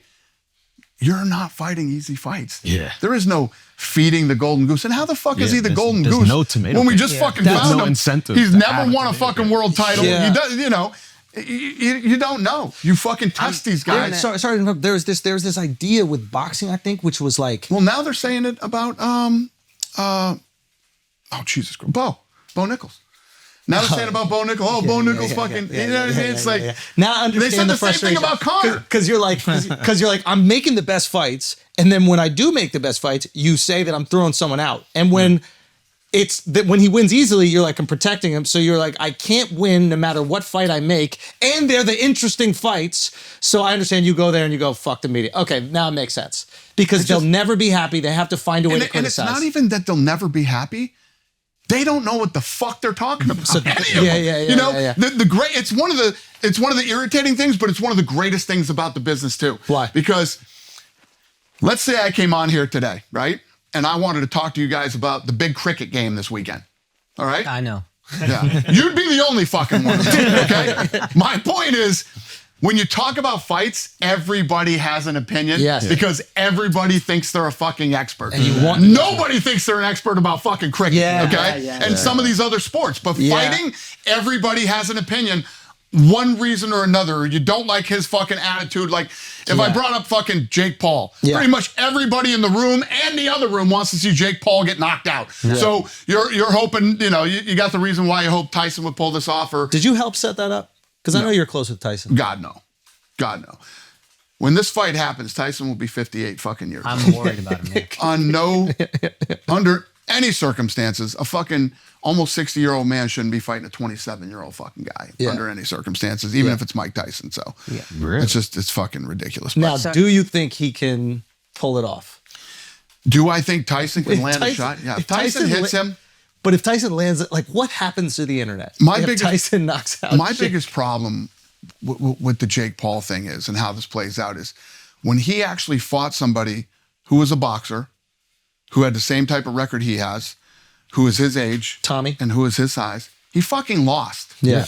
So they're never going to go that fucking route again, right? Close fight. And they're trying to pull this whole narrative like when people, I saw some guy the other day say, when are you going to stop fighting gimmick fights? You're going to call Mike Tyson a gimmick? Yeah. It is a gimmick fight, but if I'm him, I would never fight anything else but gimmick fights if I'm him. Yeah. Yeah. I mean, he has to maybe... If you can keep getting paid, right? Tens of millions of dollars, 100%. you do it. Like, So then why are you so concerned If you about got that people fight? that are fucking dumb enough to pay for that shit, and fucking, you know. well, it's on Netflix. Good You don't for even you. have to pay now. Huh? It's on Netflix. You don't even have to pay. And, Like, brilliant move too, because you don't have to go pay. Everybody has fucking Netflix, so Netflix, just yeah. turn it on. Netflix Ah, just fuck wants it. something I'll people turn it want, on and see yeah. what happens. So why are you so against the fight? Is it really just because of Mike's I'm not age? against it. Oh, I love Mike Tyson. Okay. He's fucking almost 60 years old. So you're just worried for You know his what I health. mean? Yeah. Yeah. But even though you see the way he's training and the way he looks, My he fucking still looks. back is killing me today. Killing me. I have no idea why. I guess it's because I'm 50 fucking 4. You know what I mean? That's reasonable. I'm 54, so I guess that's why my back is fucking killing me today. yeah, so Mike is... This guy's 27. He's in his fucking prime Yeah. as a human. Yeah. And it's fucking But the ridiculous. internet explodes. And I love Mike. And nobody wants to see Mike get beat by this fucking jerk off. You know what I mean? Yeah. Why do you That's think, the thing. why I do think you no one think- wants to see Mike lose. yeah, I think... But also, you and Mike are close, right? You... Yeah, I fucking love Mike Tyson. Yeah. Mike Tyson was one of the guys that I fucking idolized growing up and one of the guys that made me love boxing as much as I do. Didn't you tell me a story? Was it you to tell me a story about, like, you know, Mike was going to do something. You're like, let me make some calls for you. And then you like got Shark Week. Yeah, for when him he or was something? fighting. Oh, He was yeah, fighting yeah. and I said, don't fight. I'll help you make money doing other shit or whatever. So I got him a show on Shark Week and he's like, so wait a minute, let me get this fucking straight. So I've been fighting my whole life. This is what I fucking do. You're worried about me, so you're gonna throw me in the ocean? See his point. He's like, fuck you, Dave. I didn't think about it that way. So apparently, the day that they shot that episode of him on Shark Week, everybody on set was fucking terrified because he was so freaked out by the whole shark thing. He was literally ready to beat the shit out of everybody on set. And fucking, I probably shouldn't have got him a Shark Week show. That was probably a bad idea. Now, I want to go back to what you were saying, what we were talking about earlier with interesting fights. I don't think I know anything about fighting. I know nothing about fighting. What do you look at and say, this is an interesting fight? What is that criteria for you? So, a couple of things. You take styles. Styles make fights. Right. So stylistically, you try to put together the best fights that you possibly can. You got some up and coming guys like you'll get a guy like a Saint Denis or a Sean O'Malley. Some of these kids that are so talented that they're blowing through guys that are on their level. So then you start to think, is he ready for this guy who might be a top 15 ranked guy? Is he ready for a 13? Is he ready for this? And there's only one way to find out. Do it. You got to test them. Okay. So you got to look at a guy's age. You know, once you get these kids that are undefeated, right? And I'll give you an example. Perfect example. This one plays out exactly right. You have Ian Gary, who's undefeated. Been in the UFC for a while. Taking on the older MVP, right? Who just came in and beat Kevin Holland. Very exciting, either way this is going to go. Ian's undefeated, and he's in the rankings now and on his way to a possible title shot. MVP comes in, he's been fighting in another organization, just beat Holland, England versus Ireland. There's so many different little pieces and parts to go in. But these two, who's going to win that fight? That's the thing. It's just a hard... Who the fuck knows? UFC is going to win that fight. You know what I mean? Right? Okay. So you don't know who's going to win is what makes that fight so fucking great, right? When you do these fights in boxing, right? Yeah. All you have to do, you don't have to know one fucking guy involved in the fight. You don't even have to know who they are. Go look at the odds. Whoever the guy is that's the favorite, and it's usually by a huge number, They win it. it's guaranteed that guy's going to fucking win. Okay. In the UFC, there are no fucking guarantees, no matter what the odds are, who they are, or what the deal is. you know, Saint Denis, I'm sure, was a huge favorite in the Poirier fight. Yeah. Poirier fucking walked through him. Okay, what do you do when Fury was. you have a fighter that has a boring style, but is incredibly good? Depends on what that style Great is. question. And that style is usually wrestling. Yeah. These guys that can lay you down and just- you know. So what you do is you try to match them up with a guy who's got really good takedown defense, So it stays on the feet. or the guy can get back up. So what you want to do is you take the guy who's the dry humper and fucking goes Yeah, in and, yeah. and does that to you, and you find a guy who has great takedown defense and good hands. So now he has to see if he has hands, and if it does get down to the wow, Sterling O'Malley, is that- wow. That's interesting. Yeah. Okay. I'm curious, how did you learn the importance of storytelling? I know more about like lower ranked UFC guys than I do about the highest ranked boxers ever. And I don't think that's an accident. So where did you learn that from? Who inspired that? And then how did you start to implement that? So it's one of the things that we try to do early on. I mean, no matter what your fucking story is, right? There's always some type of storyline in a fight. And that's what you have to get people sold on, more than a fight. I can tell you this fight's going to be great or whatever, but you have no rooting interest. You want to create a rooting interest. I mean, I just did it with my bull. So my bull was taking on a fucking cowboy. My bull's buck rate at the time was like fucking 88 or 89%, right? This is Twisted Steel? Yeah. Yeah. PBR. And the cowboy that he was going up against that night had beat him already and rode him. What's his name? I can't remember. what Probably Brazilian what guy? his name was. But going into that thing, if he rides my bull, he gets ranked into the top 10 and could go to the finals and all this shit. So it's basically, you can make anything a fight, right? And create a rooting interest. Then people go, I don't give a shit about bull riding, but holy shit, this is Dana's bull. He's beat everybody in the last however long. This guy actually rode him once. If he rides him again, you know what I mean? Yeah. Now there's okay, stakes. I'm interested in this. I want to see if this guy rides him or doesn't ride him. Was that something you always knew, or did that develop Yeah, over no, time? I've always been into it. You always have to create a reason for somebody to fucking care to watch something. That's why the show worked on Spike. Yeah. The show, it's like you got into the characters on the show. Well, it's like the Olympics. You know what I mean? When you go into the Olympics, you don't know any of these fucking kids, doesn't right? matter. You know, red, but white, there's and a blue. storyline behind it, and there's, you know, the other thing is, what's at risk? What's at risk here? What do we? Well, it's America versus fucking, you know, England, or America versus this or that. Who's the American person? And why do I care about them? And who's the English person? Why do I don't want to like them so that the American will win, or vice versa? I mean, that you always have to have what's at stake. And So you're intentional with that when the fighters are young. exactly. So you're building them up from young. Yep. So if you look at what we do with the Contender Series, right, which is the best fucking show on TV, the best unsigned fighters in the world come in, and it's not about winning. I don't give a fuck if you win or lose. I want to see who you are. I want to see what you got. Yeah. It's about, this is your fucking job interview, and you have 3 fucking rounds to show me who you Get are. after it. And these fucking kids come in and they fucking go. And in that, we tell their story, who they are, where they come from. So before you ever set foot in the UFC, if I sign you, millions of people have already seen you fight. So and it's the great same marketing. thing with looking for a fight. When I go on the road looking for a fight, millions of people see these kids fight before they ever set foot in the UFC. So we already start the storytelling before they even get in the UFC. Is there anything that the UFC does to either help or incentivize the fighters to show their personality? Because we see people like McGregor, Stylebender, like Great question. They sell themselves in tandem with how the UFC helps us. I don't give a fuck if you're a deaf mute. Okay? Oh, really? I could care less. That does not matter to me. Are you a bad motherfucker? Wow. Are you a bad motherfucker? If you get somebody that has the Conor McGregor, Ronda Rousey, you know, Sugar Sean O'Malley type of personality, that's just a home run. That's just a plus. God, that's you know what I icing on mean? the cake. Oh, wow. But in this sport, you can't do anything based off, let's see what their personality is like. Are you a bad motherfucker? Well, if you're the baddest motherfucker in the world, people don't give a shit about your personality. They want to see you fight. Yeah, Khabib. Yeah. Exactly. Okay, what about, that's right, he's a pious religious dude, and people will tune on to anything. Okay, Now, what about speaking of Conor? Is this marketing on Conor's behalf? The video of him partying, is he? I don't know. I honestly don't know.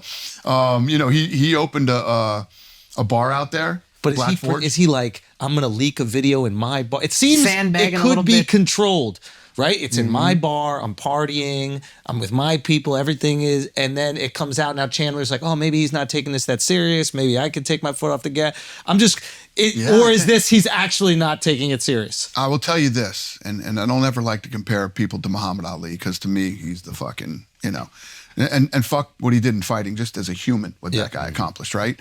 But I don't give a fuck what anybody says. Ali, Conor, both level when it comes to mental warfare. Really? The two best of all time when it comes to mental warfare. That's why it just seemed so. Wait, break that down. I want why. Like So the way Muhammad Ali- the way Ali would get in if your you head. look I back- know Ali, but I wonder why if you look back at Ali and you look at what he did to George Foreman in Africa, you look at what he did to Joe Frazier, I mean, throughout his entire fucking career.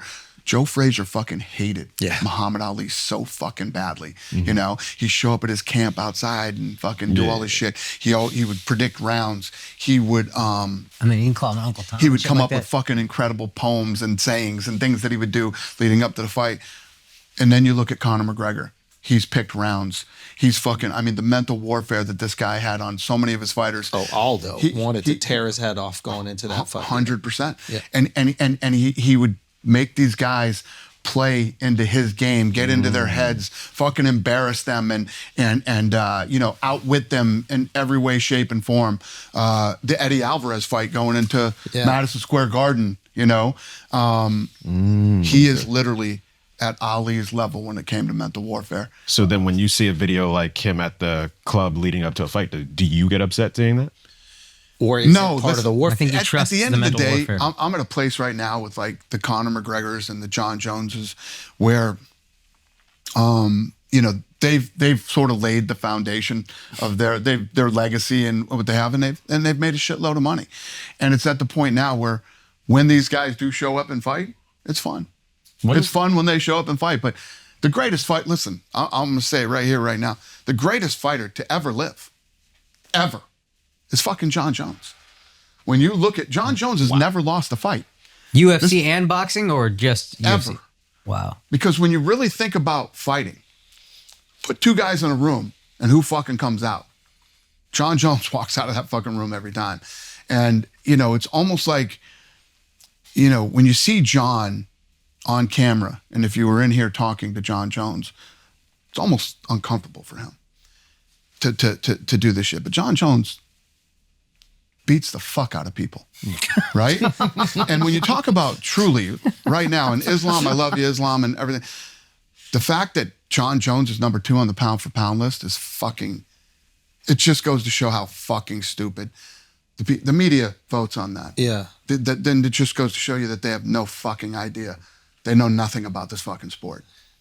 Jon Jones has never lost a fight ever.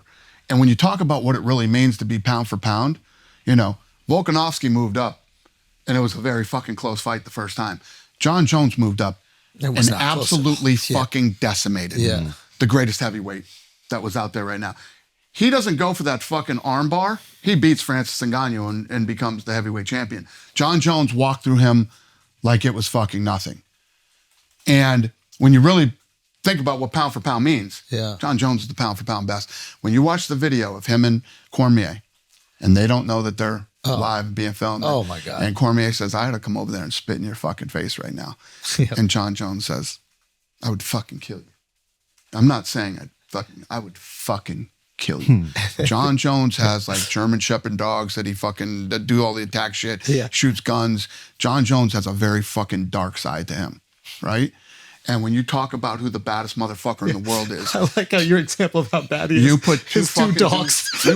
I'm just telling you, Jon Jones during the craziness. Of all the things that he has, He's got German Shepherds. This guy's a but he's Black guy that with guy. German Shepherds, that's You know what I mean? scary He's that motherfucker, fucking guy. bro. He's not just fucking like, when all the craziness was going on during the pandemic and everybody was rioting and all this shit was going on, he was ready. do you know that Jon Jones was like downtown, like ripping spray paint cans out of kids' hands and fuck I up my saw that. town. I saw Maintaining that. order. I'll beat your fucking ass. Get the fuck out of here. Yeah. Like, Jon Jones is the fucking baddest dude to ever be involved in combat. And is that what most fighters probably, if they were honest, would admit? I don't know. I think Jon Jones is one of those guys that isn't going to really be appreciated till he's gone. And then everybody's gonna go, holy shit. But the guy's never lost a fight. Yeah. He's the youngest champion ever in UFC history. I think he was 23. He's in his 30s now. Yeah. And he's fought fucking everybody. And he's never lost. What do you want for Jon for the rest of his career? Like, do you want the Aspinall fight? Do you want Yeah, I mean, listen, what I want and what's going to happen are might two be totally different things. I don't know. That's the other thing with dealing with Jon Jones. You don't know what's going to happen, but, you know, he fights Stipe Miocic, the greatest of all time versus the greatest heavyweight. You see how that plays out if Jon Jones wins and he fights Aspinall, and if he beats Aspinall, it's just like... what do you say? Can't say you anything else. don't. I'll go toe-to-toe with anybody for the rest of my life. I'm already saying it now, that he's the greatest ever. You know? When you think about all the greatest boxers, and all these guys that do shit, Who's your number one boxer, by the you way? get in a room this big, Jon Jones can fucking grab you.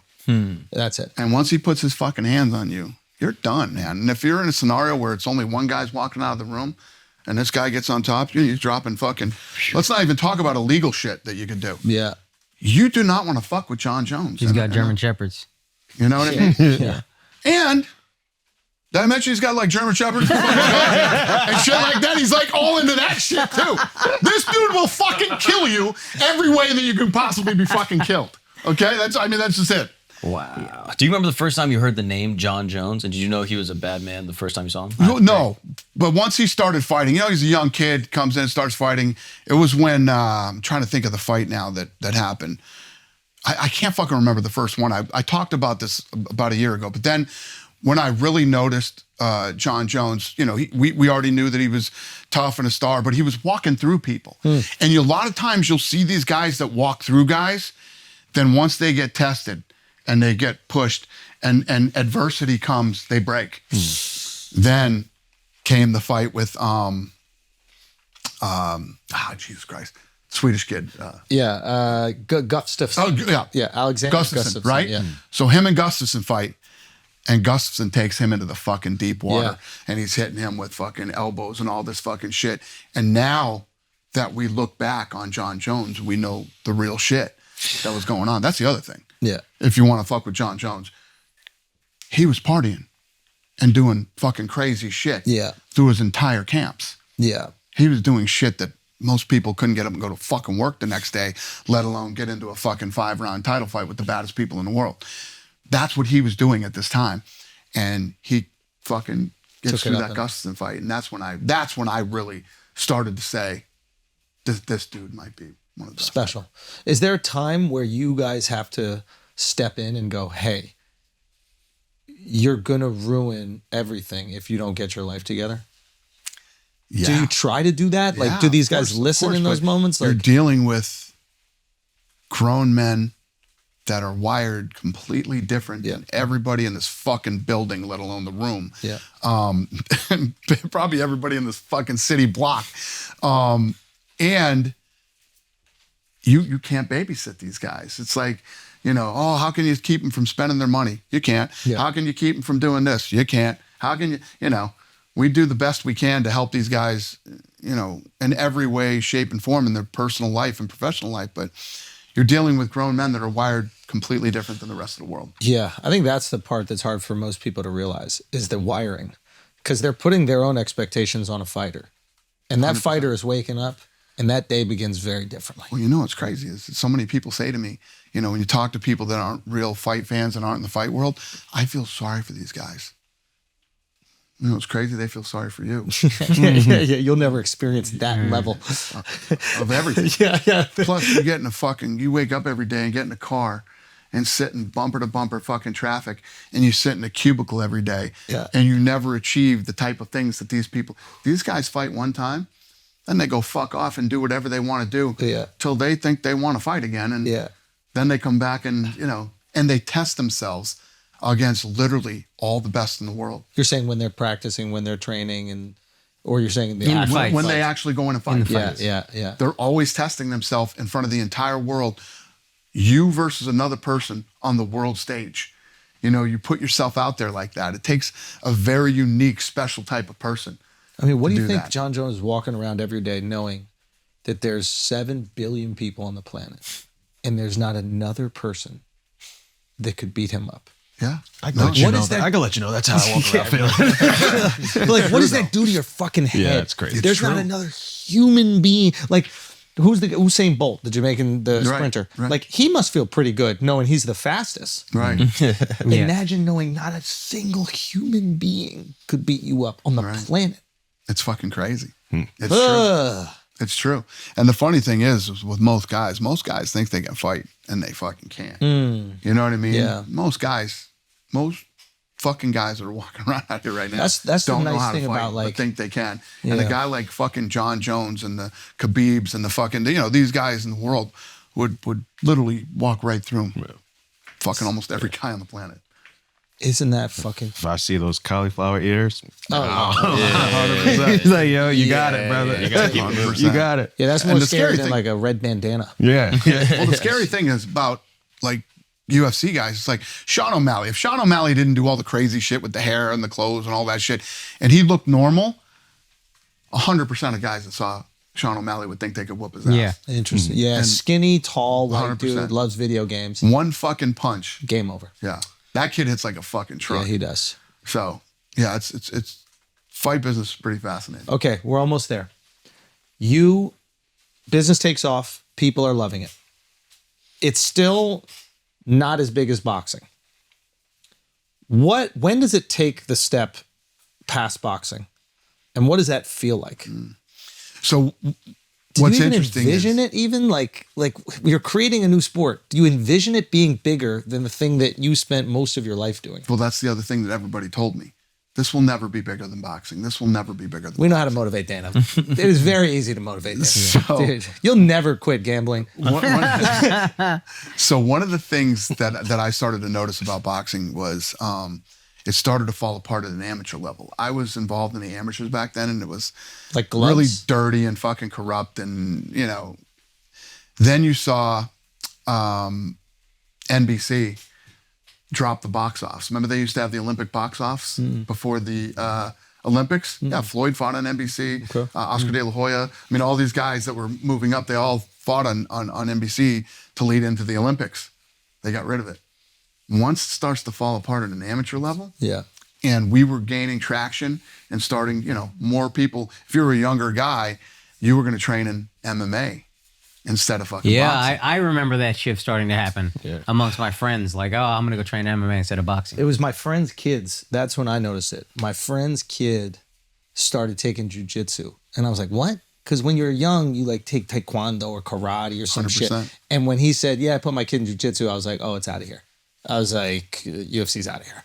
And that was our biggest thing. Our thing was, you know, I grew up in an era where like fucking John Wayne movies, he'd hit a guy, he'd go down, you didn't jump on him and start beating the shit out of him. You stood him back up and you fucking hit him again, right? Yeah. It was like, it was unfair, it was unmanly, it was whatever you want to call it, to jump on a guy and start beating his ass. Then the other problem was we were like, how is anybody going to understand what's going on the ground with the jujitsu? So 2 things, Joe Rogan, Yeah. who was fucking Huge. instrumental Huge. in the commentary, because he would start telling you what was happening before it actually started to happen, right? And Joe's good at talking. Joe's Setting him good up at for an armbar. expressing Yeah. and explaining things and laying it out. And then jiu-jitsu just took off like fucking wildfire. Everybody started taking jiu-jitsu.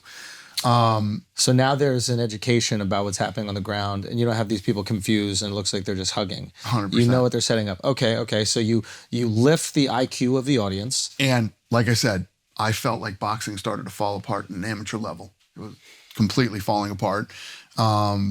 And I felt like we started to gain traction. And I grew up in the 80s and 90s. You know, by grew up, I mean, went through high school and graduated. And I always felt then that it was like all old money.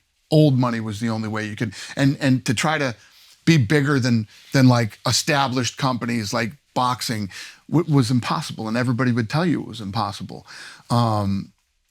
That's not the case these days. Because of social media and the internet, it's changed everything. I mean, you really blew up during COVID. Yeah. You were doing those videos during COVID when there was no other, you did that yourself. Well, we all did it. But I'm saying you didn't need. Yes, we didn't need a big I'm not studio. talking about whoever helped you. Yeah. You didn't need a fucking network or right. an agent or somebody to fucking believe in you. Yeah. You were innovative. Yeah. You were talented. And you figured out how to fucking get on there and do it. That shit couldn't happen back then. True. So I remember people coming into my office saying, I want to show you, this is the new thing. This is called streaming. So you're going to be able to stream videos on the internet. And I was like, oh, okay. So they'd play this video and it'd go, buffering, play 3 seconds. Buffering, play 3. I was like, oh yeah, this is going to be real fucking huge. This sucks.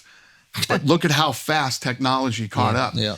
And now, I mean, 20 fucking years ago, this didn't exist. Yeah. Right? I was just telling fucking Rogan yesterday, I was in LA and Rogan hits me up and says, hey, would you be on my podcast? And I was like, the fuck is a podcast? Yeah. Right? And he explained it to me. It's we shoot these shows and we just put them up on the internet. I'm like, okay, good luck with that. Yeah, I'll come do your podcast. He's the biggest fucking podcaster in the world. And now all I do are fucking podcasts. And podcasts are like the new, leading up to a fight, I would do all this media. I'd go on radio tours and do the morning news and do these shows. Yeah. Now it's all podcasts. This is the new media. Mm-hmm. So if you look at all the disruptors that are going on in the last 20 years, if you'd have told me 20 years ago taxi cabs were going to go away, I'd be like, you're out of your fucking mind. That business is going to be here till the end of time. And the list goes on and on and on. There has never been more opportunity in this world than there is right fucking now because of technology. It's fascinating. Yeah. And to me, when you look at my business, if you look at my business, right? Everybody always got to hear, that's the other thing. The UFC has peaked. Pay-per-view's dead. Fucking all the fucking shit that these people talk that they have no idea what they're fucking talking about. Our big fucking dream and goal for me and the Fertittas brothers was a match. So if I'm doing the fight this Saturday from Jersey, right? I got to have my ESPN deal. I got to go cut deals in fucking Canada, Mexico, all over the world, right? We have all these different television deals. We're getting to a point now, when I grew up, there was Channel 3, Channel 5, Channel 8, and Channel 13. Then by the time I was in high school, there was cable. We had like 33 channels. Then there was a billion fucking channels, right? Now streaming. You got fucking Amazon, Netflix, fucking ESPN, Disney. Over the next several years, the players, there's going to be a Channel 3, Channel 5, Channel 8, Channel 13 globally. Back to the beginning. Who will they be? Yeah. Who's going to win this fucking battle? So when you think about my business, right? We dreamed of a day where everybody could watch the same fight at the same time on the same channel. Now, there's 8 billion people in the world. What's the fucking ceiling on this? Holy shit. What's the fucking ceiling on this? It's massive. Yeah. That's the shit that gets me up every fucking morning. And then again, I bring it back to Power Slap. When you talk about Power Slap, you have a lot of people that go, I fucking don't like it. I hate it. I don't give a fuck. There's 8 billion people in the world. And lots of other people fucking like it. You know what I mean? Yeah. It's fucking complete game changer with streaming. Yeah. In 16 months, this thing has become a global fucking business. That's what's so fascinating. And how much time you have become a global fucking comedian. It is because of crazy. fucking streaming Absolutely. and the internet. All right, guys, let's take a break for a second because I got to tell you about the best wallet in the business. Obviously, it's Extra, okay? I'm telling you this right now. Not only is it look sleek, let's not even talk about the looks. Obviously, it looks great. It's going to be smooth. You don't got the George Costanza where you got everything falling out all over the place. This one right here comes with a $2 bill, just this one because it's Alex's. The things that I like about this wallet, one, you're never going to lose it, okay? You're never going to lose this wallet. Even if somebody steals it from you, you're going to be able to track them. Tracking the person that steals your wallet, tracking your wallet when you leave it somewhere, drop it somewhere. You left it at a game, you left it at the gym, you know where it is at all times. Matter of fact, you can bait people. You can leave it on a park bench, somebody steals it, you just follow them to their house, rob them. There's so many good benefits that come with this wallet, okay? Father's Day is coming up.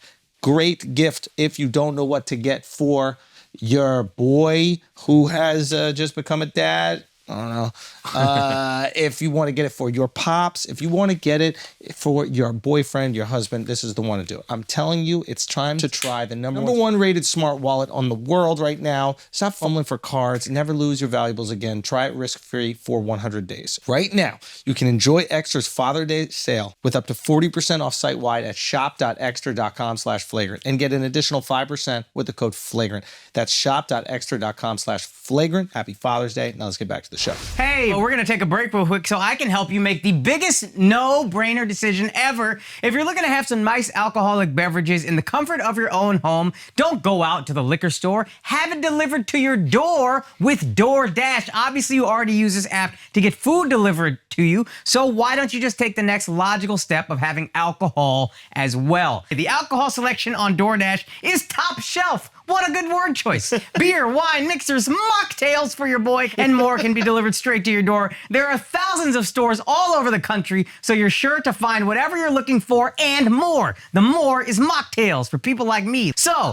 whether you want to have alcohol delivered to your own home or even send someone a nice bottle of something as a gift, using DoorDash is a no-brainer. So get your drinks in hand without lifting a finger with DoorDash. And use the code FLAGRANT to get 25% off up to $15 in value when you spend $35 or more on drinks through DoorDash. This is for eligible users only. That means if you're 12 years old, this don't apply to you. Terms apply. Like I said, you must be 21 plus or older to drink alcohol. Drink responsibly. Delivery and promotions available only in select markets. Yeah. Are there some cultures that make it difficult to break into, either on like a social level or like a political level, like into India or even China? Yeah, but it doesn't, you know, one of those crazy. We've been trying to get India, the UFC in India for a long time. Just, you know, and that power slap is fucking massive in India. Is it really? How can you slap? Massive. No. In India, Southeast Asia, fucking China, Brazil already has like 2 knockoff leagues down there, and it started in Russia and Poland. Why is it so big in India? Yeah, do you have a theory? Did you ever see the thing that they do where they run and slap each other? yeah. I mean, that's like a sport there. It's like a wrestling, a form of wrestling or something. Yeah. And here's the thing about power slap. It's like, to some people that aren't, like you guys have embraced the UFC and the, you know, the fighting culture and learned a lot about it. To other people that don't know, they still don't know what's going on in the ground and things like that. Everybody knows what slapping someone in the face Yeah. is. It is the 100-meter dash of fight sports. Yep. Everybody has slapped someone in the face. Everybody's been slapped in the face. Yeah. Everybody gets it. Yeah. And it's fun, snackable fucking content. Yeah. And now you got the people doing like see the guy where the head spins around. Yeah, that was And then the crazy. other guy with the robot. And you can't, those aren't even included in our numbers. Those are doing hundreds of millions of views. Yeah. How do you find those guys? Like, how do you find the power slap guys and how do you train them? So originally what happened was, this did exist at a lower level. So what I did is I just went in and bought up all the fucking leagues that were already happening, brought those guys into power slap, right? And now that there's money in it, like there's real money in this. Guys are buying houses and cars and boats and fucking, there's real money. I got 27 fucking sponsors in power slap. So once real money comes in, people start taking it seriously. These, again, in the early days of MMA, these guys were fighting for free. They didn't get paid. It actually cost them money to fight in the UFC, right? Or these other organizations. These guys were doing it for free. Wow. Now they're making money at it. Now guys come in and get evaluated at the PI. They're going through, you know, training, and you know, it's all about torque and velocity and speed and all this shit. So once you make it a real sport and money becomes involved, everything, the level just starts to go like that. Are there any UFC guys that want to go try it? We have an announcement coming out soon, actually, within the next couple days. Wow. But I didn't even think you're about going to that. start Good to question. see other athletes from other sports, and you know, Shot put. I was just gonna ask, like, have you got celebrities or influencers involved? that'll happen. Did he too. maybe? But imagine, you know, Like imagine any- college football. How many badass fucking powerful athletes there are in college football that don't make it to the pros, and you know, you can make real money here. Wow. Like Are there some Drake and Kendrick just Are there some people, like, if I was like, because I haven't watched a ton of power slap. If I was interested in getting into it, is there a specific face off or is there a specific guy that I should be looking at? So what's starting to happen now is, if you watch the reality show that we have on it, our reality show's done 40 million fucking views online. You know what I mean? So the guys that we have that coach, when we do the reality show, we have guys that are coaches. So what's starting to happen is like the early days. I don't know if you guys know this much about MMA, but in the early days, there were only a couple places you could go train for MMA. Pat Miletich had a camp that he was training people from, AKA, which is where Habib and Cormier and all those guys came from. And who was the other big camp at that time? There were like 3 of them. Okay. So it was very incestual in that they were all training together at some point and going to different things. Now, I mean, it's fucking everywhere. Yeah. And you're going to see that now in Power Slap. There's going to be camps where you go and then eventually it will grow and get bigger and bigger and bigger. It's literally, it's fucking identical. Everything is identical to when we started the UFC. Is there a way to defend at all in it? So can you strengthen your neck? Can you strengthen your... Like that F1 I don't do, but they do. So at Good the PI, comparison. Wait, what'd you say? it was Well, what- F1 drivers, like they do a bunch of like neck. That's work exactly to what be these strong. guys are doing. So, Neck work, jaw, work on your shoulders and traps, face, all that stuff. Because the idea is you're just allowing yourself to get hit. You can't do anything in defense. This will evolve, and the training will become, As there's more money, and you're going to get more guys that you're taking serious. 100%. Yeah. And the big problem with the UFC in the early days is that there was no real training for mixed martial arts. You had fucking guys that were kickboxers, guys that were wrestlers. Then they were like, well, how does it all blend together? What they used to do is they used to have a kickboxing class, a wrestling class, a jiu-jitsu class, that they'd have to run all around town. And then they started to build these camps. Yeah. And then the training evolved to MMA training that it is today. And it still continues to evolve. Yeah. But it is cool that you see guys that come up with MMA as their discipline. Right. Like it used to be singular discipline. 100%. As a kickboxing guy that learned these other things. So true. And now there are guys who are MMA guys, and almost like instinctually they're rolling into wrestling, into striking. Yeah, and now there's camps that are all over the world. Yeah. You had 3 fucking camps when we bought this. Even with Izzy's camp, like you look at 100%. Look at what they've done in a very short amount of time. Place in New Zealand. Absolutely right. I remember the first time that I went to London, there was like one guy who had this little tiny fucking gym as big as this place that he was trying to train MMA guys out of. Now, look at where the sport is. Yeah. When we went to Australia for the first time, which is a perfect example of what you're saying, there was one fucking guy in the country, Elvis Sinisic, that knew MMA, and that was it. Him and his buddy that he trained with. Anthony, I can't remember Anthony's last name, but there were 2 guys in the fucking country, right? Now there's multiple world champions out of that fucking area, and, tons of people in the top 10, et cetera. Like that overnight. So wait till Power Slap's been around for 5 fucking years. And you I'm feel 15 months in. Yeah. Question. Wait and see the difference in 5 years. Is this in addition to all the time you have to UFC, you're just adding to your workload, or are you offloading stuff? How is that? Yeah, no. So I own Power Slap with the Fertittas brothers. And I called those guys up and said, I'm into this fucking slap thing. I think we should do this. You in? He goes, I'm fucking in. So we did it again. And we also own a company called Throw One, me and the Fertittas brothers, which is Ridiculousness that's on MTV. We own that. We own SLS Skate League. You can't fucking miss, huh? we own Nitro Circus. Yeah. And we own Travis Pastrana's Nitro Cross, which is electric car racing. We're actually, after 4th of July, I do 4th of July at my house in Maine. I'm flying to NASCAR, and we're doing a deal with NASCAR. Oh, nice. We're going to be the electric series for NASCAR. Wow. Yeah. Oh, that's We're cool. working on that deal right now. So is your passion building businesses? Yeah. I like taking niche sports.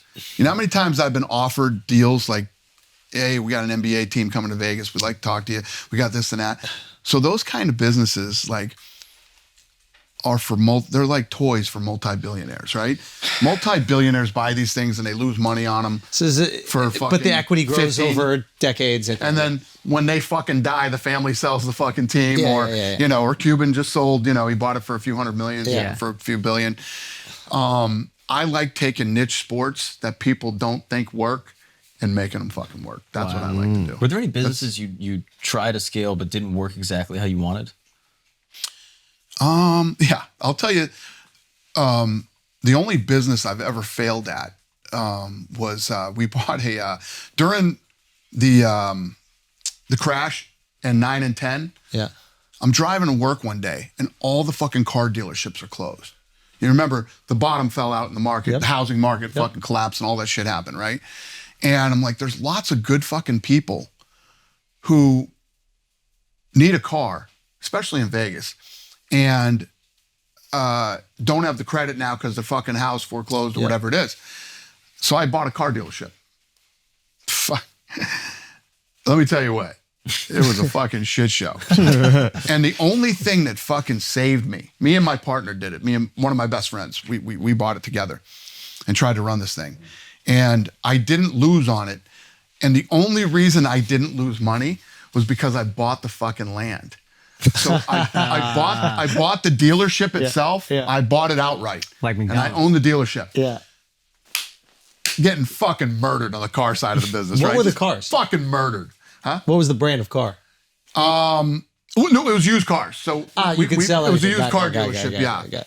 And we're getting fucking murdered, right? People are fucking taking the cars and not paying for them. So we got to go fucking repossess them. Yeah. And before we get it back, they destroy the fucking car. So it is the shittiest, dirtiest business. You wonder why when you go into these car dealerships, these guys the people sell them. I'm telling you right now. You need Jon Jones to repo. Because the people you fucking deal with that fucking will not pay their car payments are unfucking believable. And they'd rather destroy the car than fucking pay for it. So we're getting fucking murdered. So we decide an exit strategy to get out of it. Now the world changes and everything starts to go this way again. And I own the fucking land. So when we sold the car dealership, we made all our money back. On the land itself. Yeah. So somebody just got rid of the car dealership. 100%. What did they build there? Do you know? If real estate didn't go back like this, Yeah. It always I would have got Yeah, fucking that's the death. thing about You real should have life. turned those cars into MMA rings. You would have made your money. Off of his But- question, is there a business that you could have invested in, didn't, and regret it? Like I think Mark Cuban and Uber. Yeah. So that was the Maloof family that owned the Palms. Yes. They were absolutely instrumental in the Golden Knights coming to Las Vegas. And I love the Maloof family. They're fucking great people. I've always had an incredible relationship with them. So they first came to me and said, hey, we're bringing hockey to Vegas and this and that. And I was like, hockey in Vegas? Yeah. Yeah, that ain't gonna work. Ah, Golden Knights is fucking massive. Yeah, And yeah. They've already won fucking championships Yeah. and everything else. So but again, that's a sport that's already established. I don't even think that would get you going. You like taking the niche sport and blowing it up. Hockey's already one of the big sports. and I didn't really get the hockey thing in Vegas. I didn't Yeah. see it coming. So Yeah. but yeah, I could have invested in that and I didn't. Yeah. But as far as like nobody's ever come to me and been like, yeah, we're gonna start this thing called Google and I didn't invest in it. There's never been anything like that. Okay. I'm curious on the topic of people pitching you ideas. I mean, you were saying people just come in as Shark Tank. What is the one mistake that people make when they pitch you an idea that makes you immediately go, I'm good? No, nothing really. It just depends on the product. I'll tell you an interesting one. This fucking guy just came in and met with me. He's from New England. He already owns the business and it's fucking kicking ass, but he's looking to expand and he needs relationships, not just here in the United States, but globally. So he takes rice, husks of rice. You know, I didn't even know rice had a husk, but rice have husks on them. And basically when they get rid of the husk, it's fucking waste and it's a problem like any other type of waste. He's figured out how to turn rice husks into wood. So you wouldn't know the difference between a fucking real wood floor or wood paneling in the house or roof or whatever from the wood that's made from this husk. Like he could do that. I don't even know what the fuck that is. I've seen this. They've done it with like sugarcane paper. Like all waste from agro is like huge. If they could like solve that, you're saving. So what's starting to happen is we're starting to get to a place in the world where the population and everything, if we keep fucking smoking trees the way that we are, you know what I mean? We're going to have a fucking problem 50 years from now. It's going to be a fucking huge problem for humanity and the planet. And this guy has figured it out how to do. And the bigger problem is like Saudi Arabia and Abu Dhabi and these countries like that are expanding and like building these fucking unbelievable places. He can actually go in there and do it with this wood that it's just as durable as good wood. It looks exactly the same. Any type of wood that you would put in, they can mimic with these rice hulls. Unbelievable. What a fucking business that is. Yeah. And not only is it a brilliant fucking business, but it's great for the fucking planet. Yeah. And it's great for humanity over the next 50 years. So Lorenzo and I are taking a deeper dive. So he business pitches you, and your immediate excitement, you tell Lorenzo. Yeah, Lorenzo's I literally on the road. picked up the phone and called Lorenzo and I said, we need to take a in look front at of the this. guy. Yeah. I mean, he's got to be so excited. Is he Well, the guy has a real business now, but this guy has something really special. This can really be be big. So that is the excitement. At the end of the day, you are an entrepreneur that loves building businesses, especially when people think that there's no chance. Yeah. So you almost need the monkey on your back a little bit. I do. I hate to fucking admit that, but I do. But it's extra motivation. So these people that, I love negativity. Yeah. I love negativity. Just lights up. I love it. Just I lights up. fucking love it. Go in the comment section and shit on me and tell me what it can't happen. It's like the stuff that fucking wakes me up. Okay, explain blackjack to me then. Well, Explain here's the other gambling. thing too. Like I need to understand. And like when you said UFC 300, did you see the video that I came out with? Yeah, of course. I'm a low road guy. I always take and I love, you have these smug fucks on whatever who act like they fucking know what they're talking about. Right. And there's nothing better than just shitting on them. Okay. Showing them that they have absolutely no Okay, idea so what explain to they're me the gambling. You love it. Yeah. Even when I see you talk about it at press conferences, you are like excited about it. Like you're happy you get a question about it. Even now you're smiling. Like, explain to me the feeling of it. Is it close to anything else? Yeah, it's right up there with everything that I love from fucking I'll give you an example. Like I'm in a position where I'll be home. Let's say my family's out of town, right? And I got Friday, Saturday, and Sunday. Now I could fucking jump on the plane and I could go anywhere. And I could literally do anything. I want to go to Caesar's Palace. That's what I want to fucking do. And throw down. I literally fucking go in there. And what I love about Caesar's is Caesar's, when you're a fucking big player, like Caesar's treats big players right, I didn't like the setup I had. They literally built a fucking room for me. Is this the room that we see in a lot of YouTube videos? The Fertittas, every casino the Fertittas open, they build me a room. Every fucking casino. Okay. So they literally built me this fucking room. Like Caesar's is old school. They don't have TVs. They put a fucking TV in there, literally like a fucking embedded in the wall. And like overnight, they come in and do this shit. I didn't like the fucking chair I was sitting on. They got me like one of those gaming chairs, for kids that play video games for fucking hours. Exactly. They put a dining room table in there because I'll order food from the different restaurants. Yeah. And I go in there, and what I love about Caesar's is they treat their players right and they do everything the right way. They don't ever sweat the fucking money, ever. What does that mean? You'll go into some of these casinos, and if you win, the fucking pit bosses have shitty fucking attitudes, and it's always negative, and they're always trying to. You always feel like fighters get paranoid. Yeah. Gamblers get paranoid too. Oh, these motherfuckers are trying to, there won't be somebody at the cage to give me my money because they wanted me to fucking wait and see if I'll keep playing and fucking lose. Just all these little things that if you are a fucking gambler, you know what I'm talking about, right? Caesar's has none of that shit.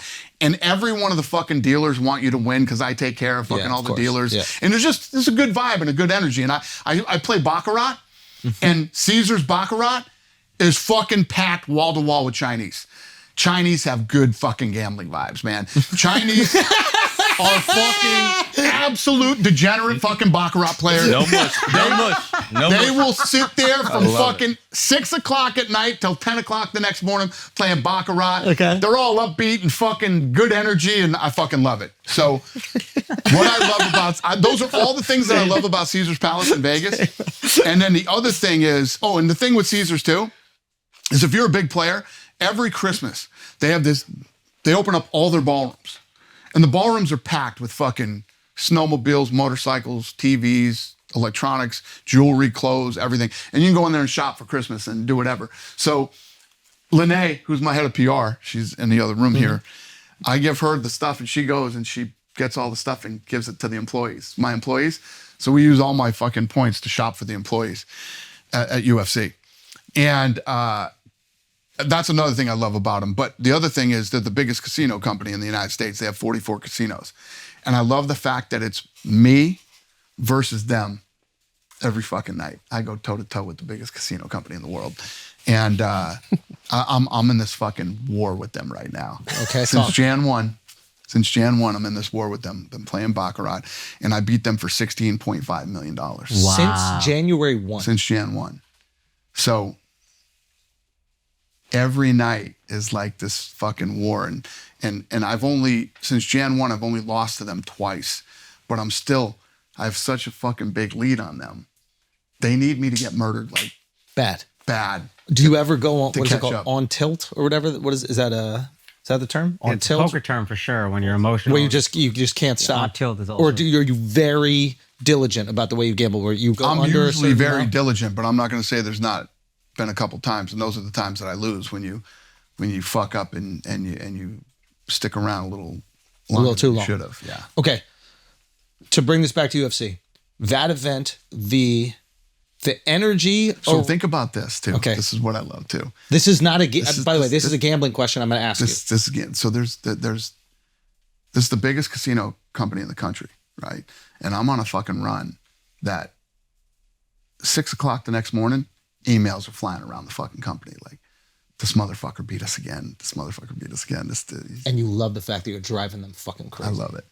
I love it. And the other thing that I love about it's the Carano family that owns this, that owns Caesars. No. Gina Carano. What? Yeah. The Carano family owns Caesar's Palace. Yeah. I didn't know they, that. they own the biggest casino company in the country. Wow. And Gina Carano, the Yeah. UFC fighter. And now she's makes films. Oh. She Yeah. was on Mandalorian, Yeah, yeah. and she got kicked off because I think she didn't want to Yeah, get yeah. She had vaccinated the or whole something. fallout Yeah, with Disney. yeah. That's Gina Carano. Wow. I didn't know her family. Oh owned- no, she lost. Yeah, the her Disney family. Plus Her show. father is Glenn Carano, and yeah, they own all the casinos. And the thing that I love about them too, Wow.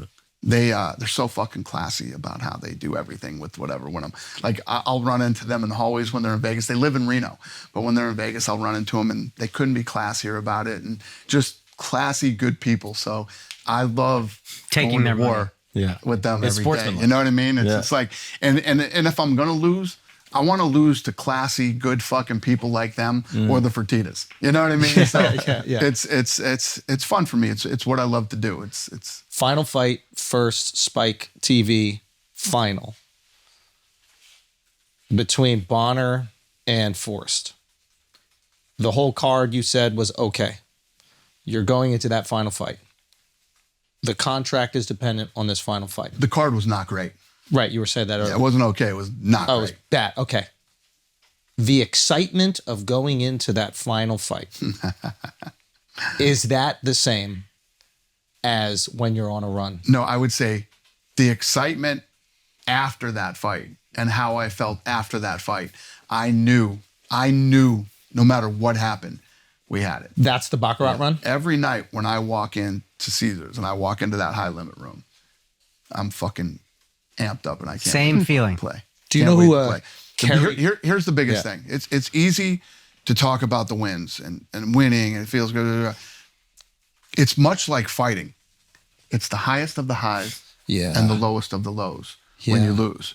But I've been gambling for so long that I've been able to manage that. Like when I get my ass kicked, you know, some people can't handle it and they go into a deep, dark depression and they all this shit. I don't give a fuck. I get up the next day. I look at 2024 as a war. Okay. This year is a war for me. And these are all little battles that are fought inside the war. Some nights I win, some nights they win. But where do we end up at the end of the year? And it's just, it's what I really, really love to do. Have you beaten them Fun for me. for a year? Have you beaten them Have for you a ended whole a year? year? Yeah. up. So you go through, at the end of a year, you're either get decimated and you're fucking whatever, or you beat them by a margin. Yeah, yeah, yeah. Exactly. Or you're even. But that feels good. Nah, it's just what I like to fucking do. Yeah. What's the most you ever won in a day and the most you ever lost in a day? So I literally have won. So what I do in a day is I keep my day at $1 million. Okay. So if I win $1 million, Conservative. Yeah. I leave. I've been clipping these guys for $1 million a night. Oh, you mean you stop at the million? Yeah. When I beat them for $1 million. So for the last, since Jan 1, I've been clipping them from anywhere from 800 to 1 million a night, right? When I go in and play. And when I lose, I'll go guns a-blazing and go through my whole fucking credit line. What's which your is credit 6 line? million. Whoa, whoa, whoa. Wow. Yeah. You've lost 6? Yeah. Do you know how much you lost? Hold on. Let's stop there. No. All time, I don't know. The wins and losses, me and Hunter were talking about this the other day. All time wins and losses. And you're talking, probably 20 years of hardcore real gambling. Yeah. You lose 6. You walk out of there. What is the first thing you do? It's usually late, so I go home and go to bed. No milkshake, no nothing, no like sugar high to make you feel better. Like No. I fucking Just another day. shake it right off. 6 million. Go home, go to bed, get up, go to work the next day, and then figure out what the next game plan is. But I'm in a position right now with these guys where they're in a unique position because if I'm up 16.5 on them, so if I keep winning, it just keeps getting worse. So I'm eventually going to lose. It's eventually going to happen. And when I lose, I'll lose 6 million. So they know that. They're waiting for the big drops. 100%. Yeah. So I'll lose 6 million. Well, I'm still up fucking 10 million on them. I got to go on a really bad fucking run for them to catch up to me. How much skill is there in Baccarat? It's 50-50. Oh, it's the closest statistical game. It's more than blackjack? Exactly. Way more. What's weird. Okay. This is what's fascinating That's why to Asians me. play it. Yeah. As far as Baccarat has the best odds, yet they'll let you play more money on that than they will on. You can bet $300,000 a hand. And what's the justification from them? And blackjack 75. So and why blackjack's way harder to win. Do you know how many multiple nights you're going to walk in to a blackjack game and win $1 million? Fucking zero. Fucking zero. Have you asked? But Baccarat? Have you asked why they do Here's the thing that? in Baccarat, 300,000 a hand, right? And your number's $1 million. You win 3 hands and you're out. And this is your week. You're excited. You're ready to dive in. You're ready to walk away after 3 hands. Oh fuck yeah! When you have $1 million, You got It's the war. It's 2024. Where's my phone? Hey, can you guys hear me in the other room? Bring me my phone if you can hear me. Why? What do you got? What do you got? I'll show you something. Whatever it is, I want to see. We have the intro to this episode. Yeah. Okay. Wow. I bet you that actually goes in the favor of the house in some cases because I wonder if people, like their competitive spirit, they're like, oh, this is the chance I can win. So they're willing to bet more. I wonder. Like, I wonder if it drags or pulls in a certain subset of gamblers. You know what I mean? They want Listen, the man, highest that place is full of sickos every single night. So Yeah, that's fair. Have you built relationships with some of these people? Oh, Because like it's got to be the same guys. Yeah, the high roller. yeah. When I walk in, we're fist bumping everybody and shit. And when people see that I'm winning, they'll run over. I see somebody winning. This was the other night. Wow. Yes, yeah. That's $1 million on the table right there. Wow. What's a That's tip? that's $1,025,000. What's right a tip to a dealer when you're winning $1 million? So every time I play, no matter what I play, I tip the dealers 10,000, and then this is the room in the back room. Wow. Oh, you're walking out with cash. Holy shit. That's $1 million right there. Actually, that's 1.1. Imagine you see him walk in, and you know you're leaving with 10,000 that night. That's crazy. Yeah, Wow. that's- Yeah. The only winner in the casino is a guy who's That's the dealing penalty. Yeah. Wow. That's what $1 million looks like? 1.1. Wow. Wow. Do your kids gamble at all? 1,137,000. son. He just rounded So I can down show to you. 37,000. I can just keep going. Here's the next one. Here's another one. I mean, back to back every night. I could just keep showing you fucking Spoils videos of war, dude. of $1 million. Spoils of war. That's the other one. That's the night before. Wow. What are some of the shady things that the shitty casinos will do to try to rip people off? There's so much shit. I wish I could remember the name of this fucking casino. It was up in Niagara Falls. Piece of shit casino that I went to. This is why you don't want to play at those type of casinos. So I had a host up there, and he's like, "Yeah, come play or whatever. You know, we'll give you $1 million." I said, "I want $1 million in credit."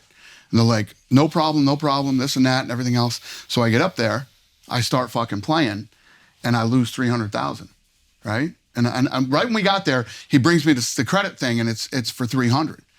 And I sign it. And I'm like, I thought we were $1 million. Yeah, he's like, I'm going to keep if you lose, hopefully you don't, I'll just keep bumping it another. I lost the 300 and they denied me the rest of the credit. Get the fuck out of here. Motherfucker got me to go there and told me he was going to do something and didn't do it. And if I wish, nobody's ever asked me this before. I wish I remembered the name. But if any of those casinos in Niagara Falls, fuck them. Don't ever play at those places. They're all dirty, shady, shitty fucking places, man. If you really want to gamble, right, and you live anywhere, jump on a fucking plane and fly to Vegas. Vegas is, first of all, there's a shitload of competition, right? There's casinos up and down the fucking strip, So downtown, they gotta whatever. treat you right, yeah. They're going to treat you right. They're going to give you the best fucking deals you get. They're going to give you a discount on your losses. If you lose, they give you a percentage of your money back. You can negotiate that type of. There's all kinds of things you can negotiate. Is that like depending on You the amount can you or lose? anybody Yeah, can. yeah. 100%, depending on what type of player you are. But if you're a consistent good player, the casinos in Las Vegas are going to take such good care of you that none of these fucking shitholes outside of Vegas could ever even compete with. So if you're going to go lose, I don't give a fuck if it's $2,500. Jump on a fucking plane to Vegas and make a weekend out of it. They'll treat you better. And you have your odds are better of winning.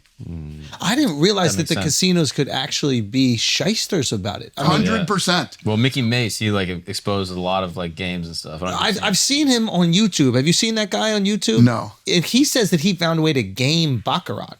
And that some casinos have like banned him from it because there are different ways to do it with blackjack. There are guys who like counted cards and stuff. I read a book about this. a Not while in back. Vegas. They ain't banning know. you in Vegas. Even the ones that they say they banned, that I'm banned from. Yeah. What banned means is, so the Palms. I beat the Palms for $1.6 million, right? This is years ago. They dropped my credit limit. You know what I mean? So you're not banned, you're not but banned, you can't gamble the way you But want. they're basically saying, beat it. Get lost. Without saying, oh, you can't play here anymore. If somebody's claiming they were banned, they fucking cheated or they did something fucking dirty or they just don't want, you're a guy that they don't fucking want in there. It's not because you're that fucking good. Yeah. What happens is when you consist, what makes me dangerous is bankroll and I will fucking go in there and I'll play 3 fucking hands and leave. yeah.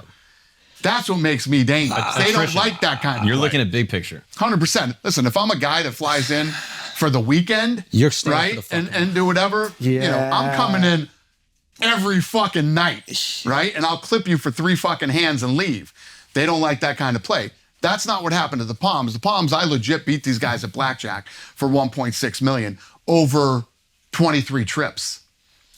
So in 23 times, I went 23-0 against them and beat them for $1.6 million. So they dropped my limits on what I could bet. They wouldn't let me bet that much anymore. Can you right? negotiate with them on the flip side? Like, yo, I just won 2 mil, but how about you only pay me 1.2 and I can do something for you guys? Like, is there ever a reverse negotiation that happens? Oh, hell no. I take every fucking time out of that fucking place. that was a lose-lose. Yeah. You pay me less and I do something for you. Well, who knows if the guy owns Well, something in politics? We like- could work out a deal. If I'm clipping you for $1 million a night, you guys just give me $250 and I won't come. I wish I could negotiate that deal. But anybody who's saying they're kicked out of a fucking place because they're good, they're full of shit.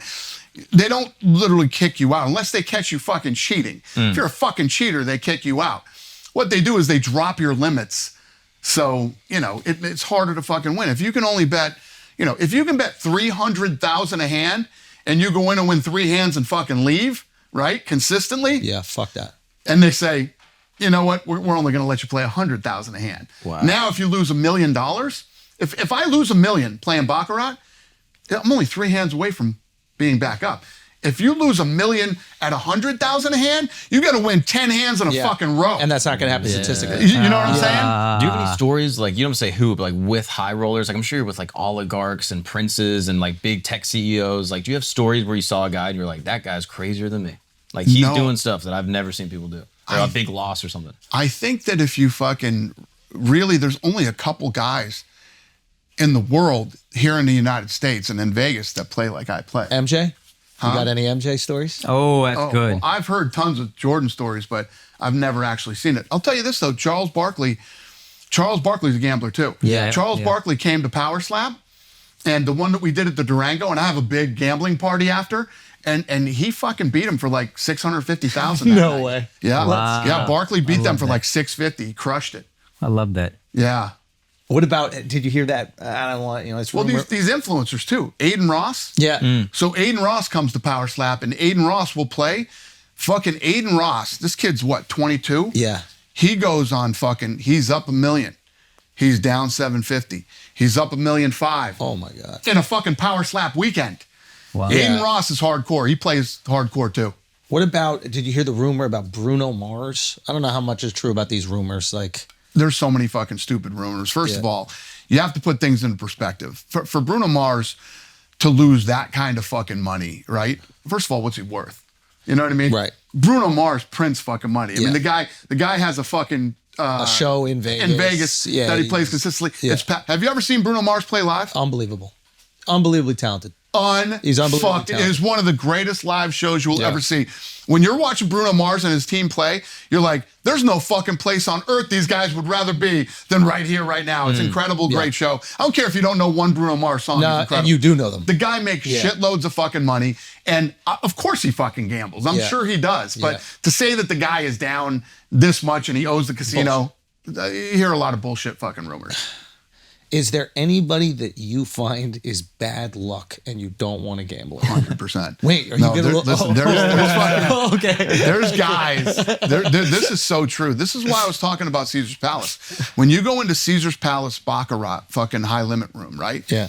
It is fucking wall to wall with Chinese people that are fucking like straight out of China, like straight from China. Yeah. And I learned the game by watching them. Okay. I've studied them playing the game and watching and all this shit, and it's fascinating.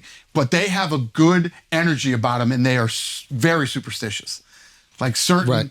animals that you might have on your fucking shirt, They're or like, "Get that shit out of here." there's tons of different shit that the Chinese are very superstitious about. And I don't know why. I love the fucking energy that these people have when they're in there. So you know, and when the dealer flips the cards and they're all screaming, monkey, monkey, monkey, and they're fucking slapping the table. It's fucking awesome. There's just an energy level in there that is fucking awesome.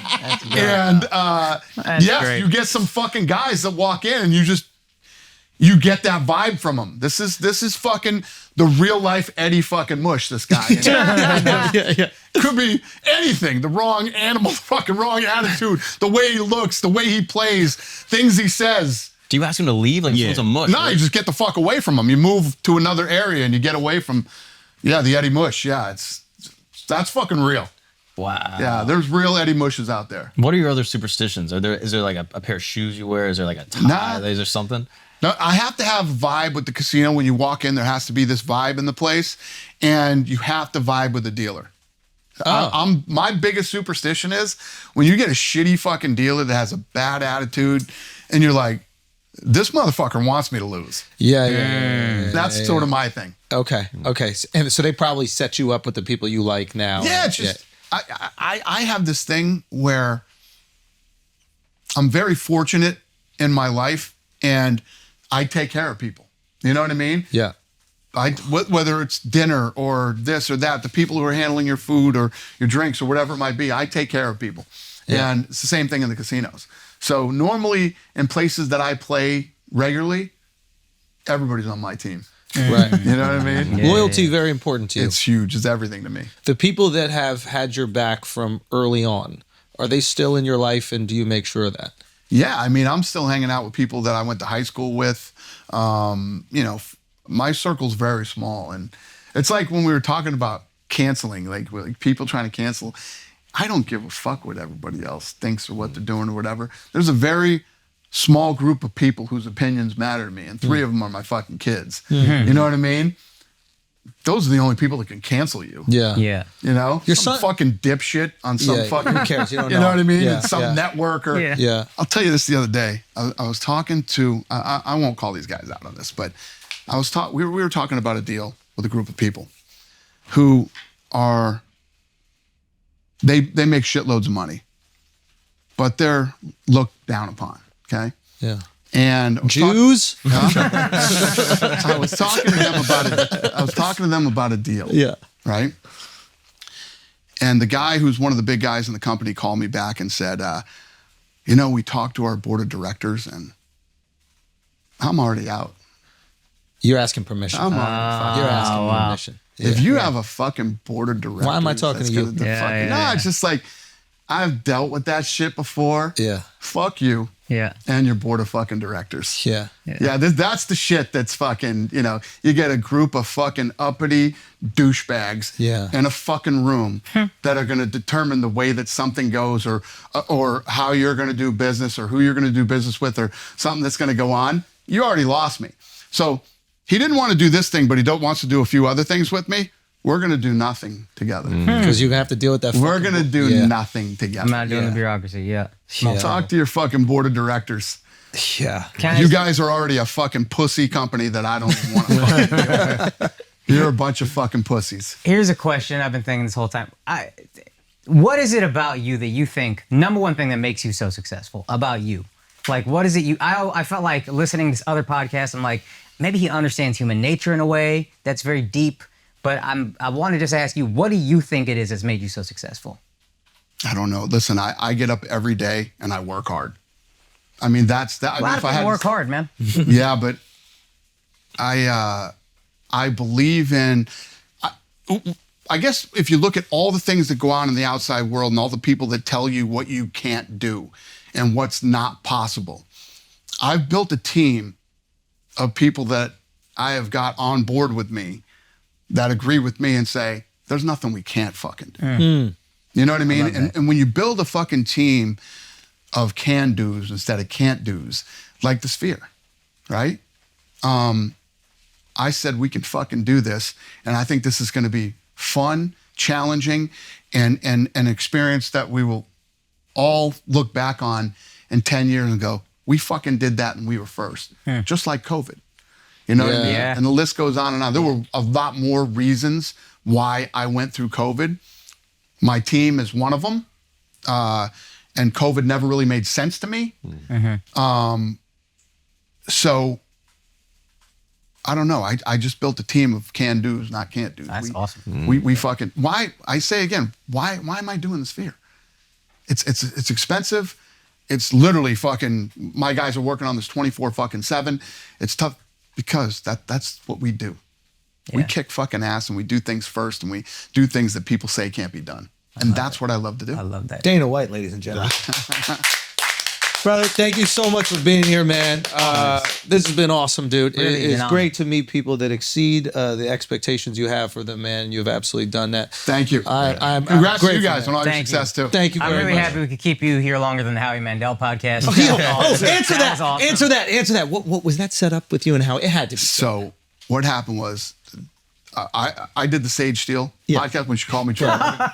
Well, okay. So How did we not talk about both of these? Yeah. That was Joe Rogan. I have so many. I got a couple questions too. So first of all, Poor Sage Steele and I are Poor good friends. Sage. I love her. She asked me to be her first guest on Yeah. the podcast, so I go out there. Now, the studio is owned by Howie Mandel, where these podcasts take place. She was signed to Bill Maher's podcast company, Yeah. and they're all done there in Howie Mandel's studio. Got it. So we get done with the podcast, and Howie Mandel walks in, and he's like, I've 100 podcasts a week happen here. I've never watched any of them. I watched your whole podcast, love who you are, what you stand for, and all this stuff. And we hit it off. We start talking. Great dude. So he's like, let me show you around the studio. So he's involved in all kinds of shit. He owns social media companies and all this other stuff. Howie Mandel owns a lot of shit that people don't realize. Smart guy, great guy. So we're walking through and stuff. He goes, would you do me a favor? That's great. And I said, yeah, what's up? And he's like, would you come in and get up and walk off my podcast? That's great. I go, I would be fucking honored to walk off your podcast because I'm so fucking sick of doing podcasts. It's funny. So we go in there and do it, right? And he's like, Awesome. take this to the grave. I said, done. I'll take it to the grave. Well- right? So Wanna take I'm it to walking around. Flagrant? I go do this thing with the Nelk Boys, Yeah. right? We're doing this monkey bomb fucking tour. Yeah. The whole fucking crowd starts chanting, fuck Howie Mandel. Fuck Howie Mandel. I go, whoa. Yeah. Time out. I can't do this. Yeah. Howie Mandel's the greatest fucking dude ever. Sorry, Howie. It's just when I go out and people start fucking shitting on the guy, Yeah. and I'm sure he could give a flying fuck. Yeah. I couldn't do it. Yeah. I couldn't do it. So Howie Mandel's fucking awesome and everything else. And the other thing that we started to talk about that I wanted to tell you too, I do this show called Looking for a Fight, and we go out and we go into different cities and we see what the city has to offer food-wise, entertainment, and all this other stuff, culturally, and then we go to fights. So we like to put ourselves in uncomfortable situations. I rode a bull. I rode a real PBR bull. Yeah. Jumped in the fucking ocean with sharks in the middle of fucking Florida, which is one of the dumbest things I've ever done other than bull riding. Yeah. And the worst thing that I ever fucking did was stand-up comedy. So we came up with this I'll never thing. forget it, Dana. Yeah. Me, Matt, and Dean had to write our own jokes. Yeah. And I was like, this will be fun because we'll go into a comedy club. I've been to comedy clubs. There's fucking 6 people sitting in there. And people are up until like a big comic shows up. Yeah. There's fucking handful of people in there. Yeah. And you go up and you tell your jokes. So we did this thing. They promoted that we were going to be there. That's so. Oh, fuck. The club fucking sold out. Yeah. Right? This is in LA. Club sold out. We pull up. There's a line down the fucking street. So I can't tell you a time that I've ever been this fucking nervous. It's funny. And the amount of pressure. Yeah. And just so you know, I fucking cheated too. Yeah. I had Tony Hinchcliffe write my fucking joke.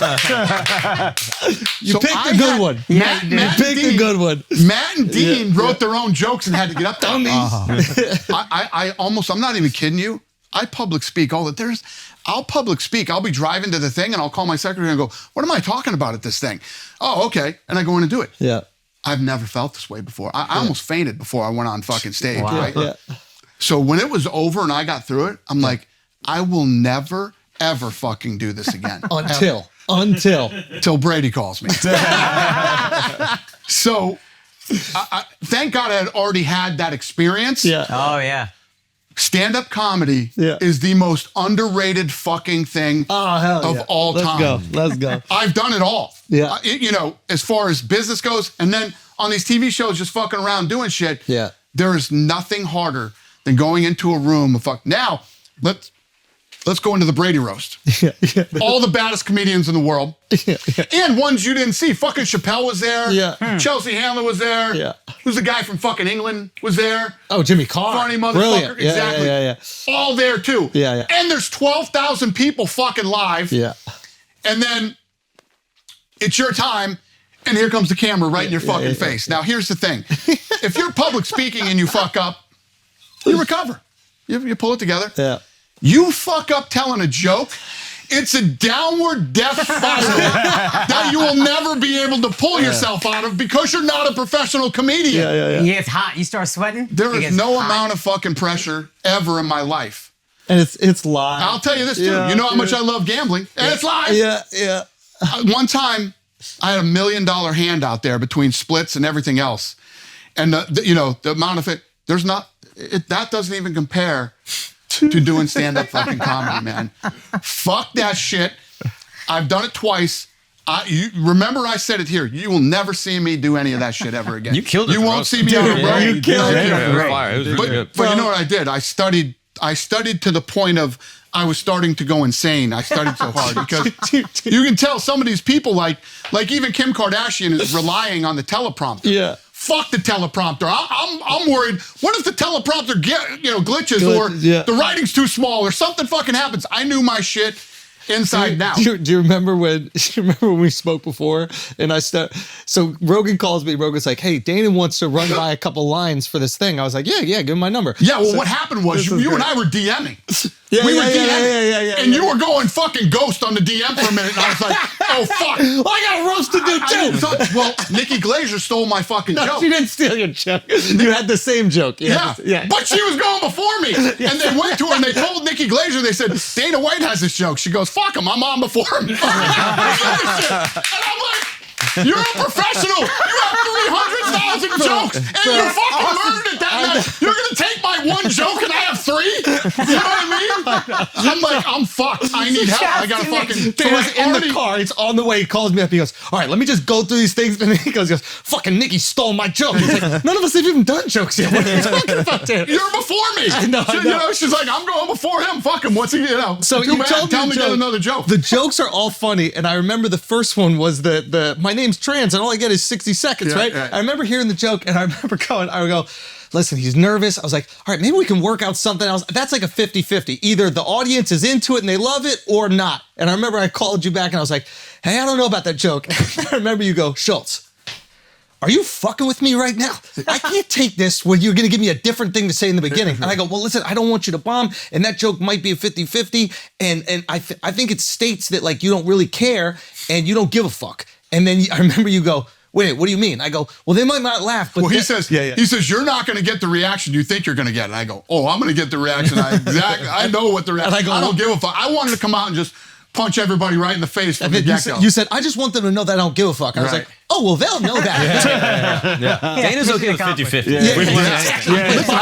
Honestly, I thought they were going to fucking boo me. Bro, I the was joke ready killed. to get booed. Yeah. You know, it just, the amount of fucking pressure on. No, that you did very well. You did great. I think you did very well. great. And also a weird situation because your back is to the audience.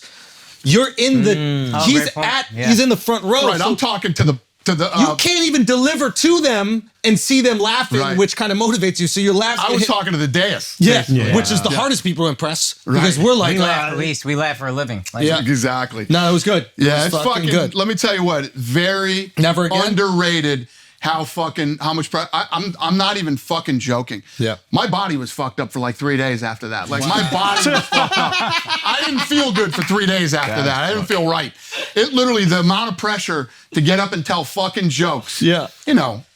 But you and want you're it telling now. jokes to fucking comedians. Oh, not to mention the fact, let's just say, you know, a handful of the best comedians in the world have been going for an hour before you fucking go up there. Yeah. Right? Yeah. That's also true. And you have to make people fucking laugh. Yeah, they're tired. But the other thing was, with mine, is I didn't want to have that.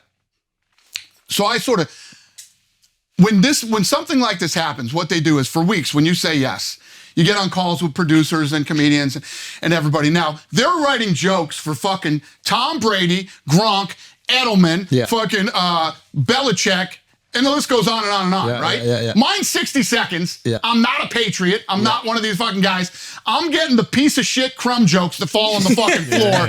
And most of them are UFC based that most of the fucking people wouldn't understand anyway. I'm like, fuck this shit. I'm not relying on these guys to write. So I went out of house and started fucking, I'm talking to Bill Burr. I'm talking to fucking you. I'm talking to fucking guys that can really guide me and help me in this thing. The Tom Brady running one was great. I used to think you were from Boston. Then I saw you run. I knew you were from San Francisco. That was great. Bill Burr. Yeah, really? Bill Burr. Let's go, Bill. Bill Burr. Nah, he's the one to go to. Bill's a man. But it was good shit. I'm glad you did it. Thanks. It was the fucking, it's the and you second sat there hardest in thing the I've line ever of fire. Yeah. That's another thing. I thought, this is what I thought, because sometimes with these award shows, people come in to do their thing, and then they leave and they get a seat filler. That's what I thought Kim was going to do. I'll give Kim credit. She stayed there, and they didn't tell me she was going to be there. If they did, I would have had something. But she was there for the whole time. So I give her credit. I'll tell you what else I give her credit for. She's not an actress. She's a fucking reality star. Yeah. And I am not an actor. I do reality too, right? Yeah. So when you do reality, you go in and do what you fucking do. Yeah. And then you have to do some interviews and shit like that. It is not even fucking remotely close to acting. Yeah. She got up there and you could tell she was reading her teleprompter. Oh, yeah. She didn't really have that dialed in. Yeah. They started booing the fuck out of her. Immediately. And you know what? She fucking powered through it. And She didn't did even it. notice. You know what I mean? She fucking powered through it. She She didn't made even- it. she was Say what you detached. want about Kim Kardashian. She took it like a fucking champ. Yeah. It is weird because they say with public speaking, you're supposed to imagine the audience naked. And with her, it was the opposite. But people don't understand when you go up there and you try to fucking, you have to try to make people laugh. She tried to tell a funny story about Tom and everything else. She had funny jokes. And she's getting booed. She's the only fucking, like, woman there speaking that isn't a professional fucking comedian. Yeah. And you start getting booed, and she fucking handled. See, I was ready to get booed. That's why my second joke was I was ready for the booing, and it turned out the other way. We're gonna get you back up again. I fucking guarantee you will We're not. gonna get you back. No, up again. you'll never do it again. Hey, You will you would never. never do it. You'll never make would it. never do it. Dana White can't. maybe do I'll comedy. do it. Nobody believes it. Dana White can't do comedy. He can't do an hour special. Bro, you're the fucking man. Anything else that we could tell the people about? Anything else the good people need to know? Obviously, fights coming up. Anything that you're really excited about? Guys that we should be looking into? I'm excited about everything, man. Everything that I'm doing, I fucking absolutely love to the core. And I'll do this till the day I drop Can dead. I ask you a serious question? Yeah. Were the Chinese guys at the Baccarat table the ones that told you about the rice stalks? No.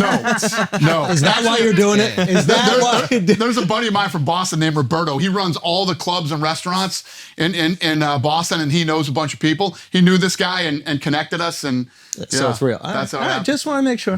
Just want to make sure. No. Anyway, you're the fucking man. Thank you, brother. Appreciate Thanks. you. Thanks for so having much, me. bro. This is awesome, brother. Thank you so much. This is Thanks great. for having me, boys. Thank you so much, man. Pleasure. That was great. Thank you.